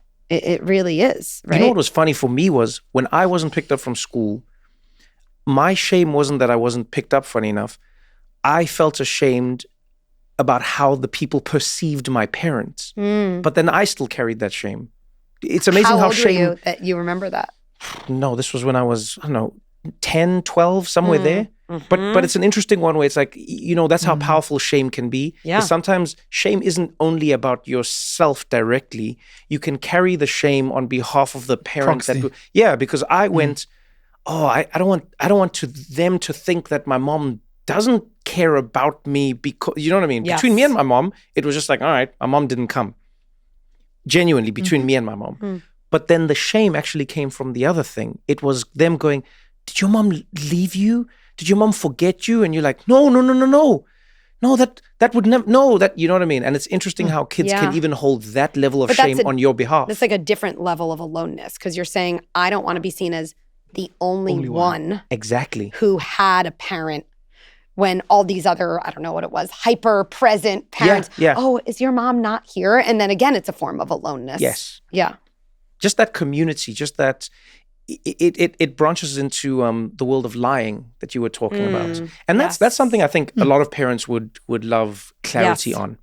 How do you deal with lying? Because there's like a wide gamut. There's some parents who just go like, "You lied to me, and it is the end of our journey as parents and children." There's like that element. I've seen some parents who are like, "Don't you ever lie to me? You lied to me, and now."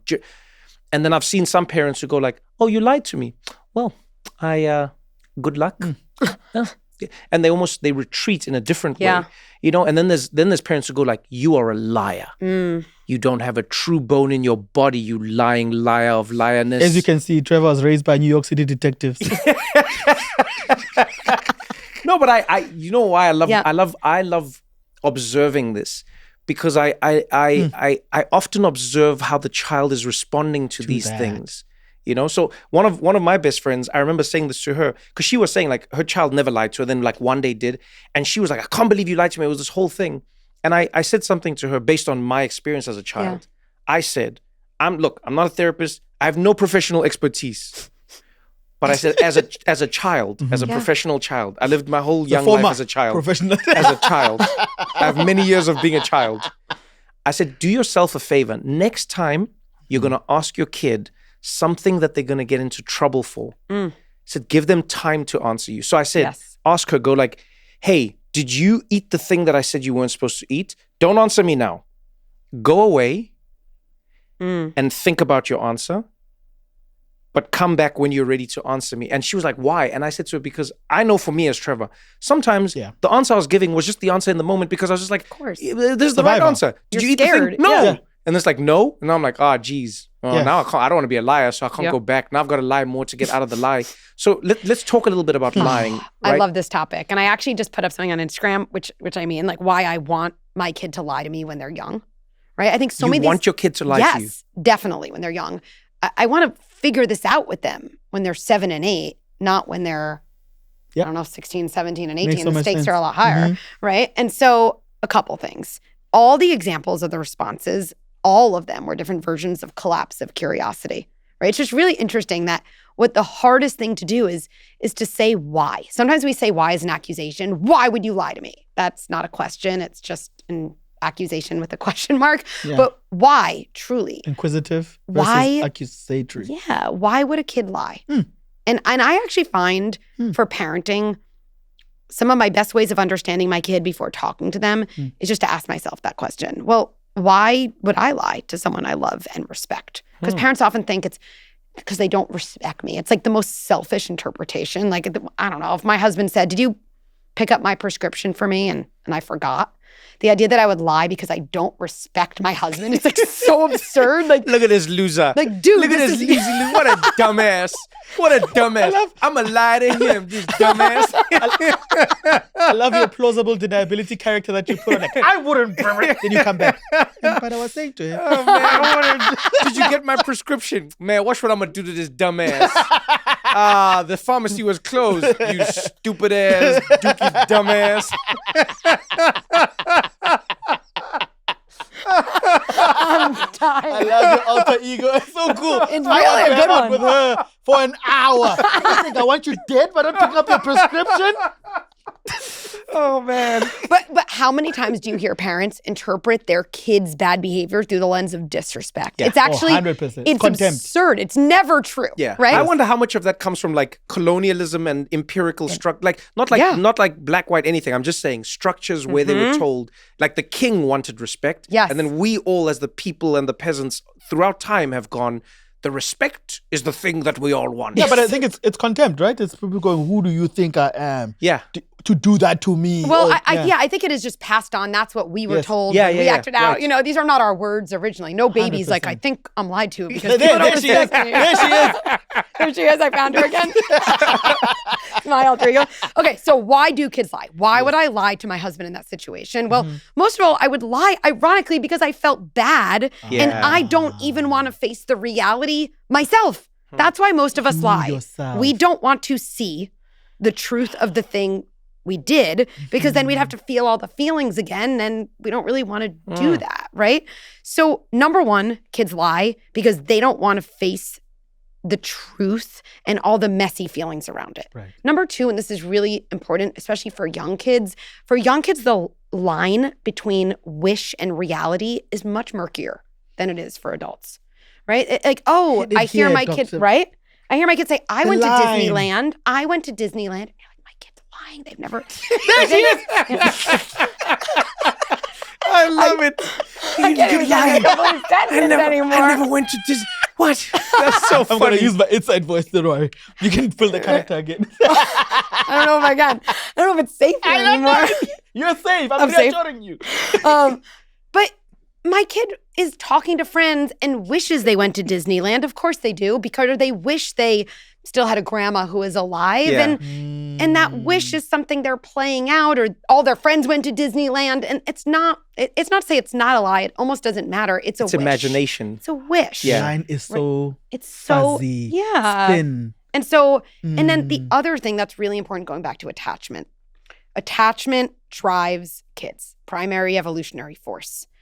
So if I'm looking at my dad or my mom and they're like, did you take money from my drawer? And they have like a Nest cam that like shows them that this happened. So it's another thing I say to parents is beyond give them time, never ask a kid or an adult a question you know the answer to. If you want to know what's disrespectful, why would you want to catch your kid being bad? It's just such a bad setup, right?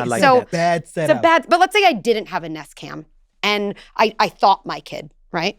Because if I did, I should just say, I saw you take money from my drawer. Let's talk about it. But let's say I didn't. Back to attachment. Kids are wired to try to preserve attachment with us. And so if in a moment they know intuitively, if I tell the truth, my attachment, even temporarily, is going to be threatened. They will lie to you every time, ironically, to preserve the attachment for as long as possible. You can't beat evolution. So they are going to say, no. And you're going to say, well, I have a video. It wasn't me. And then it's like disrespect. And do they think I'm stupid? It's actually, it hits me in the heart every time. Like they're actually trying to stay close to you, right? Which makes me think, well, what do we do when a kid lies to us, right? We have to first manage our emotions. But to me, the question, even though it's a harder question, is, well, what's getting in my kid's way of telling me the truth? What are they so scared of? What have they already learned? Maybe it's how narrow of a version does my kid think they have to be, right? Oh, I have one kid, maybe it's not your brother, who's the smart kid, who's the A+ student. Oh, I don't have to worry about you. You're the valedictorian. And I just failed my math test. Well, you better bet I'm gonna lie to my parents to try to preserve this very narrow identity of who I have to be. Or if I think telling my parents about taking money from their drawer is going to lead to a 4-week punishment, I'm going to be too scared, right? And so I think those are the reasons why kids lie. We can get more into, what is the line between punishing and permissiveness when kids do lie. But I think the understanding of lying gets us, You know what I'm realizing now is I think for the most part, as parents, we've got it all wrong. The children are doing most of the emotional lifting of keeping us physically close together. They depend on it. Evolution-wise, they need you to understand even that lie is an attempt to keep you here. Yes. I think that's so beautiful. Yes, they have to keep you close. They have to keep us close. They are trying by any means. That's why they cling to you at night, even though you're like, I have to go to sleep, because they're scared. They separate from you for 12 hours at night, longer than they do when they go to school with the lights on with friends and teachers, right? So they're always oriented, right, by attachment. And so my kids now are 8, 10, and 13. Right. And so why are those good ages kind of to go through lying? Which, first of all, it's obviously already happened, but I'll tell you the story. So my youngest is my least people-pleasing child. Good for him later in life, challenging early on. And so a couple years ago, we were doing a puzzle on a weekend, and he's a kid who likes to feel very capable. And so he was trying to help us with the puzzle. He was probably like 4 or 5 at the time. And it was very hard. Okay. And he was kind of playing it a little bit independently when we were working on it for a bit. We all had lunch. I come back, like a quarter of the puzzle is destroyed and the pieces are gone. there was nobody else in our apartment, okay? And I knew it was him. I didn't have a video, but I just knew it. And I know him well enough. He probably went, he saw it. I brought up all of these, I'm not as much part of the family. I'm not capable. I hate this. Well, what can I do? I can kind of temporarily get rid of my feelings by just destroying the situation that's delivering them. Okay, so I asked him, right? Because I really didn't know, hey, is there any way you know where those puzzle pieces are? Nope, I have no idea. I knew it, right? But I couldn't prove it. I didn't do anything. And it's funny because my husband, and I know he'd be okay with me saying this, definitely grew up in a different way than I did. And he's like, well, what? How are we punishing him? What's the punishment? How severe? He can't do this, right? So disrespectful. This is such a normal reaction. And I just kind of knew, let's wait. Okay, so put him to bed that night. I said, I want to tell you something. I don't think I've ever told you this before. When I was 7, my sister had some stickers. She had some stickers and I really, really wanted them. And my mom wouldn't get me my own. And I wanted them. And do you know what I did? He's like, you probably asked for them nicely or something like that. And I said, no. I took them. And not only did I take them, I hid them. I took them and I hid them. And the next day, my mom said to me, Becky, did you take your sister's stickers? I said, do you know what I told her? And he goes, I don't know. I said, nope, didn't take them. And then I just kind of voiced over, I really wanted them. I kind of wanted to be a part of it. Then I just took them, and then I actually felt so bad. And so she asked me, but I felt too bad to tell her the truth. And then I felt like I couldn't tell her the truth because I didn't tell her the truth. And it was just so bad. And anyway, what book do you want to read? And I just moved on. Again, I didn't ruin the moment by saying, I told my husband this, and I can't explain it. I felt in the moment like there was something happening, but he didn't give me any real sign. And I was like, we're not going to punishment mode yet. Let's just wait. I swear on my life, a couple days later, he just brings me a bag of puzzle pieces. Just brought them to me. Crying. And I don't think a punishment was needed. We ended up talking about what it's like to be the third kid in the family, seeing something that you want to be part of and that you can't be part of. How most people, when they see that, have lots of thoughts that aren't so nice. And actually having those thoughts and what you want to do is kind of called urges. And we all have urges, and urges aren't problems, but we can learn to kind of talk to our urges. And frankly, there's going to be a lot of times, being the youngest in the family, that he was going to want to do things with us that he couldn't do, and we were going to figure out those things together. And so I'm not trying to say, I hear myself saying, this is not, there's definitely times where I'm like, you lied to me, that happens too. But our kids they're good inside. They're good kids who are having a hard time. And we've had such a long legacy of seeing their struggles as a sign of who they are instead of a sign of what they might need, that it feels so countercultural. And then we have words so permissive, so soft. It's actually a much more resilient, gritty way of interacting with a kid, because you can actually teach them and help them better understand the very situations that are happening when they're young, so that they actually don't engage in that exact same behavior when they're older. When you tell that story, I can't help think back to how many moments I felt relief and connection when I discovered that my parent was as imperfect as I was in that moment. Yes. And going back to lying, going back to shame, going back to discipline, all of these ideas, it feels like there's an undercurrent and there's a thread here where one of the main things you're advocating for in being a good parent is making sure that your child doesn't feel like they are alone in their existence. I mean, you even do this for parents. You're saying, hey, you might be listening. You might have a kid like this. In those moments, you then feel less ashamed, less alone, less out of control, because you are now part of something. And so I think parents make that mistake oftentimes. They will tell their kids who they wish their kids to be because of who they wish they were or who they wish they are. But they will oftentimes neglect to tell their child how much they share the similarity of being imperfect. And they don't understand what that does to them. You know what I mean? It just opens your world up. I remember when I was young, my mom was just like really angry with me one day because my report card came and I'd done terribly in math. I'd failed in math. She was so angry. And we were with my grandmother this day. And my mom's busy and she's like angry. She's like, this child, he didn't study, he didn't do this. And then my grandma was like, she's like, what happened? What happened? She's like, oh, he failed his math. And then my grand said, she's like, ooh, like mother, like son. And then my mom was like, what? Which mother? What are you talking about? And then my grand said, she's like, oh, you did terribly. You were always failing subjects in school. Then my mom was like, me? Mom was like, I'm an A student. And yes, later on in tertiary education and courses, you can't beat.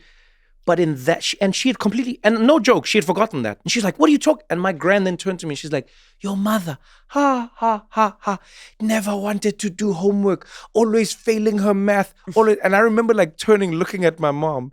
And I was just like, I was like, yeah. I literally, exactly. I was like, well. But you know what was wonderful? Look, my mom, to her credit, in that moment, she laughed. She didn't know. But what connected us there, and forevermore, by the way, she never judged me in the same way. She'd ask me like, what can you improve? What can you not? But I realized how it made me feel. I used to be ashamed of failing. And now I wore it as like a badge of honor. And I know it sounds crazy, but like people are like, your math mark. I'll be like, yeah, my family, we're not so good at math. Not good at the math. Yeah, we're like, we don't know how to count. Me and my mom, we just do the thing. And then I would even try, like when I'd come home, I'd even go, hey, look, I got better than you've ever gotten. Now it like motivates me. And I think in your story, what's beautiful there is he beat you in that story. He got to do the thing that you never did. And what you said, I used to be ashamed. That's what that's what it meant. Yeah. I used to feel like I was the only one. Feeling like the only one who is shame. And I think from an animal defense response perspective, we talk a lot about fight or flight, right? Fight or flight. Yeah. But those are the animal defenses that make us activate, right? Freeze, submit, and play dead are also 3 animal defense states. And shame brings a freeze state. You can't change if you're frozen. It's literally the opposite.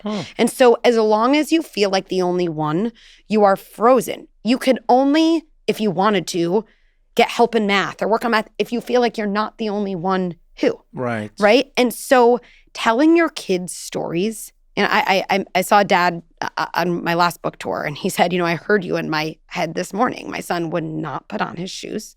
Classic, to go to school.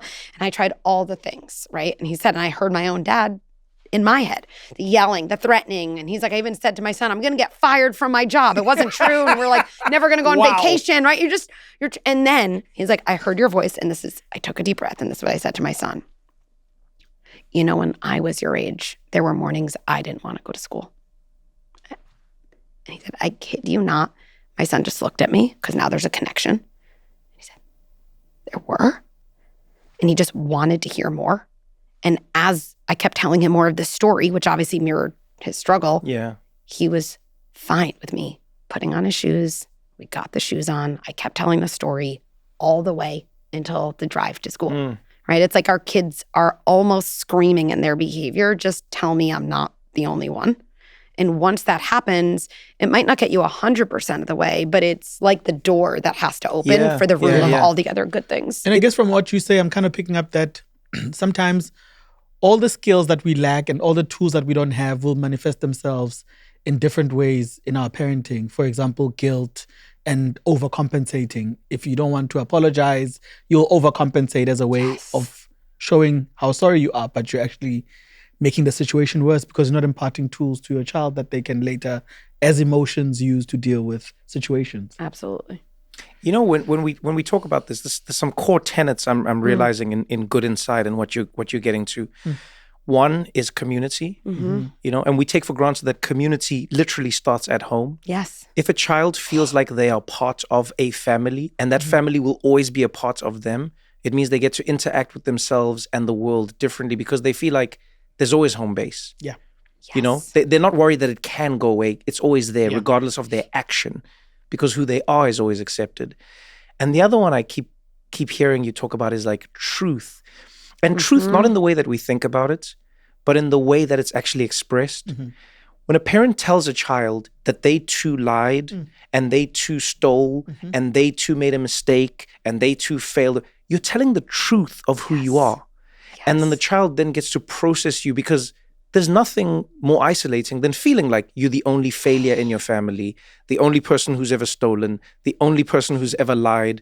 But the truth literally sets you free. And I wonder if you like teach parents that, or how you teach them to express the truths that are not readily apparent. And what I mean by that is, an example I can think of is parents will say, "Hey, Eugene, did you steal mommy's favorite thing? Eugene, did you take daddy's tool? You can tell me, you won't get in trouble." Then Eugene's like, "Okay, I took it." Then they're like, "Trouble, you piece of shit. You ready for trouble now?" And I go, that's a lie. Yeah. And I think a lot of parents don't realize this. And I think even in relationships, as people go on, they don't realize this. I've seen this in like literally in relationship therapy as well, like couples. Yes. People go like, they lied. And then the other person's like, "Oh, no, but you don't understand that you're also telling a lie." Yeah. Because you've said to your kid, "Tell me this and we're good." Yeah. They tell you and then they're not good. Yeah. So what are the tools that parents can use to be more truthful in the way that they both respond or interact with their kids in all of these situations? Well, I think probably the first kind of tool, even though I love a good strategy or script, our best tools for anything in life is our mindset, right? Because the mindset is how you're thinking about something, or in a way, it's the glasses you wear. Yeah. The glasses you wear to see a situation has more impact than anything you're going to do or say. Because as long as I'm thinking about a situation in one way, I can't use a certain strategy or a script because I'm locked into that first interpretation. Yeah. So to me, the first mindset kind of difference to notice is whether I'm in a least generous interpretation mindset or a most generous interpretation mindset. And we all, me too, we have LGI, I call it, that comes naturally. My kid hits and immediately, right? I'm like, oh, my kid's a sociopath. They're never gonna have friends. They're gonna be in jail. They're 3, meanwhile, right? Least generous interpretation. Yeah. Versus most generous interpretation. Okay, I have a good kid who is overwhelmed. I have a good kid who doesn't have the skills to manage anger. So I think that's one. And the other mindset that I work with parents on all the time is trying to check in and noticing whether you're looking at your kid as a teammate or the enemy. And least generous interpretation always casts our kid as the enemy, right?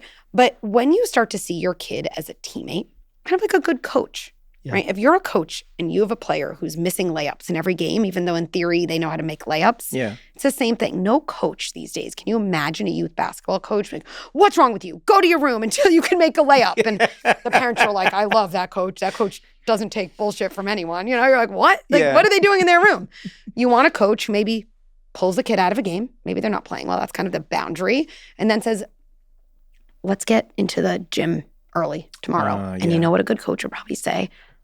"I had a big championship game when I missed a lot of layups too. I mean, that's it. And we're going to work on it. And I believe in you. And we're going to figure this out together." And what's so interesting to me about that is I don't know one parent who would say, "That coach is so permissive. Yeah. That coach is so soft." Extra time with that kid, it's basically reinforcing bad behavior. I mean, it's so laughable how we've revolutionized how we think about being the CEO of a company or a professional sports coach, and how still parents who see bad behavior as a sign kids need a certain type of extra help, that seem as soft and permissive. And I think when you have a sense of boundaries and being on the same team and teaching kids skills, leading with the truth becomes easier because you're in a mindset where you actually have a system that actually kind of holds together. I love that you bring that up, because that idea, I think, can be mirrored directly in society and how we think of punishing people or how we think of justice. Yes. It's really fascinating how many people will say on like a societal level, we need to reform our prisons. We need to give people chances. We need to like make them better. but then in their homes, they treat their kids like criminals. Absolutely. Do you know what I mean? Like Like their kid has a yes. criminal record. Something's missing. I know who always steals in this house. Then you're like, wait, your kid's got a criminal record in their own house. Yeah. What are you doing? Do you know what I mean? Yeah. And it's so interesting that this is where it all begins, is if we as a society can begin from a place where we go, you have chances, we're going to give you options, we're going to show you that, like a judge can just say, hey, I actually shoplifted once, I never went to jail, I'm going to give you a chance and prove me wrong. Prove me wrong. You know how many times I've seen that story go on to be a person who becomes extremely successful? All they got was a chance. Give them a shot.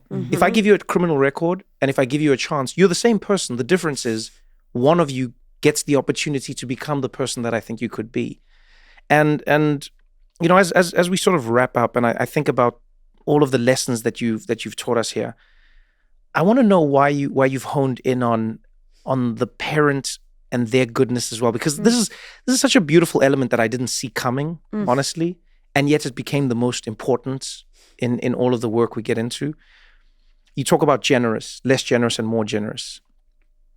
It sparked a memory of probably my favorite philosopher, Alain de Botton, who said, he said, in his opinion, love, when people go, what is love? He says, love is processing somebody through the most generous lens possible.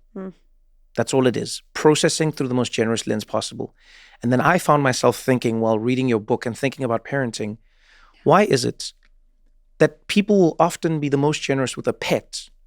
It doesn't matter what a pet does. They'll go, they chewed my shoes. It's because I left them at home for too long.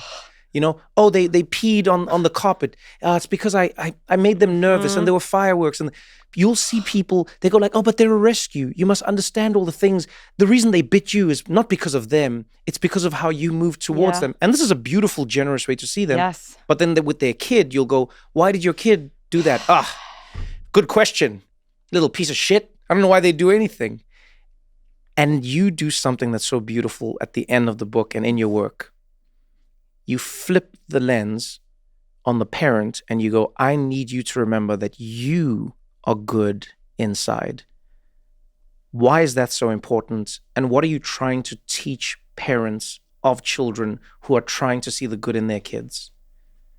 Well, I mean, I think that's why I find parenting to be such a compelling topic, is because at once we're talking about a kid and the parent.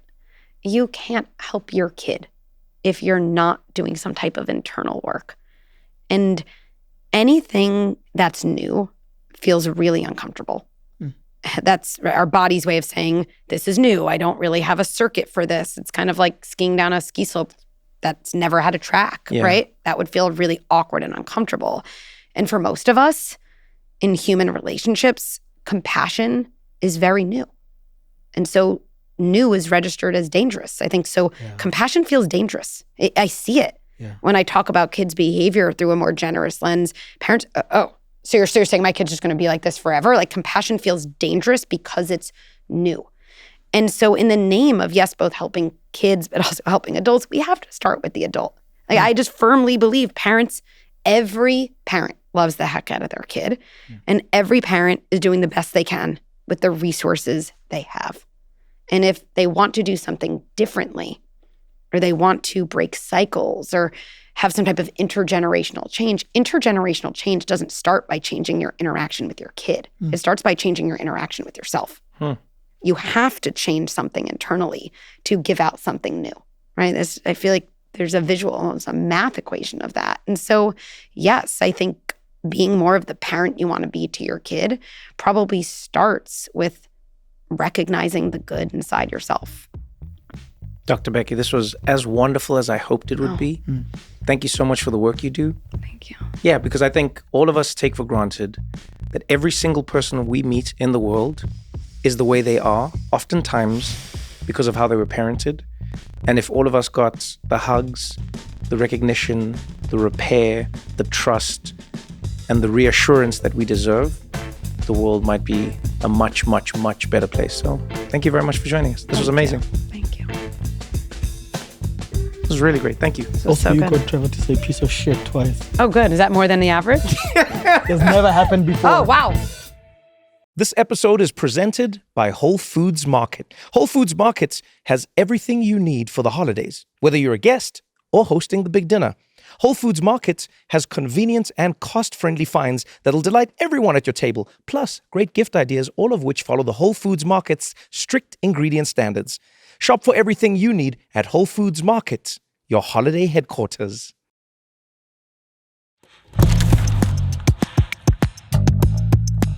Thank you so much for watching the episode. If you enjoyed it, pass it on to a friend. If you didn't enjoy it, pass it on to your friend still.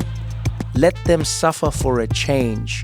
And don't forget to engage with us in the comments. If you want to suggest a guest, maybe there's questions you want, maybe there's ideas that you have, you can chat to us. We will read through the comments and we'll get into it. Either way, I appreciate you taking the time. Thank you for hanging out with us on What Now? And remember, we do this for you, so we would like to hear from you. Till next time, thank you.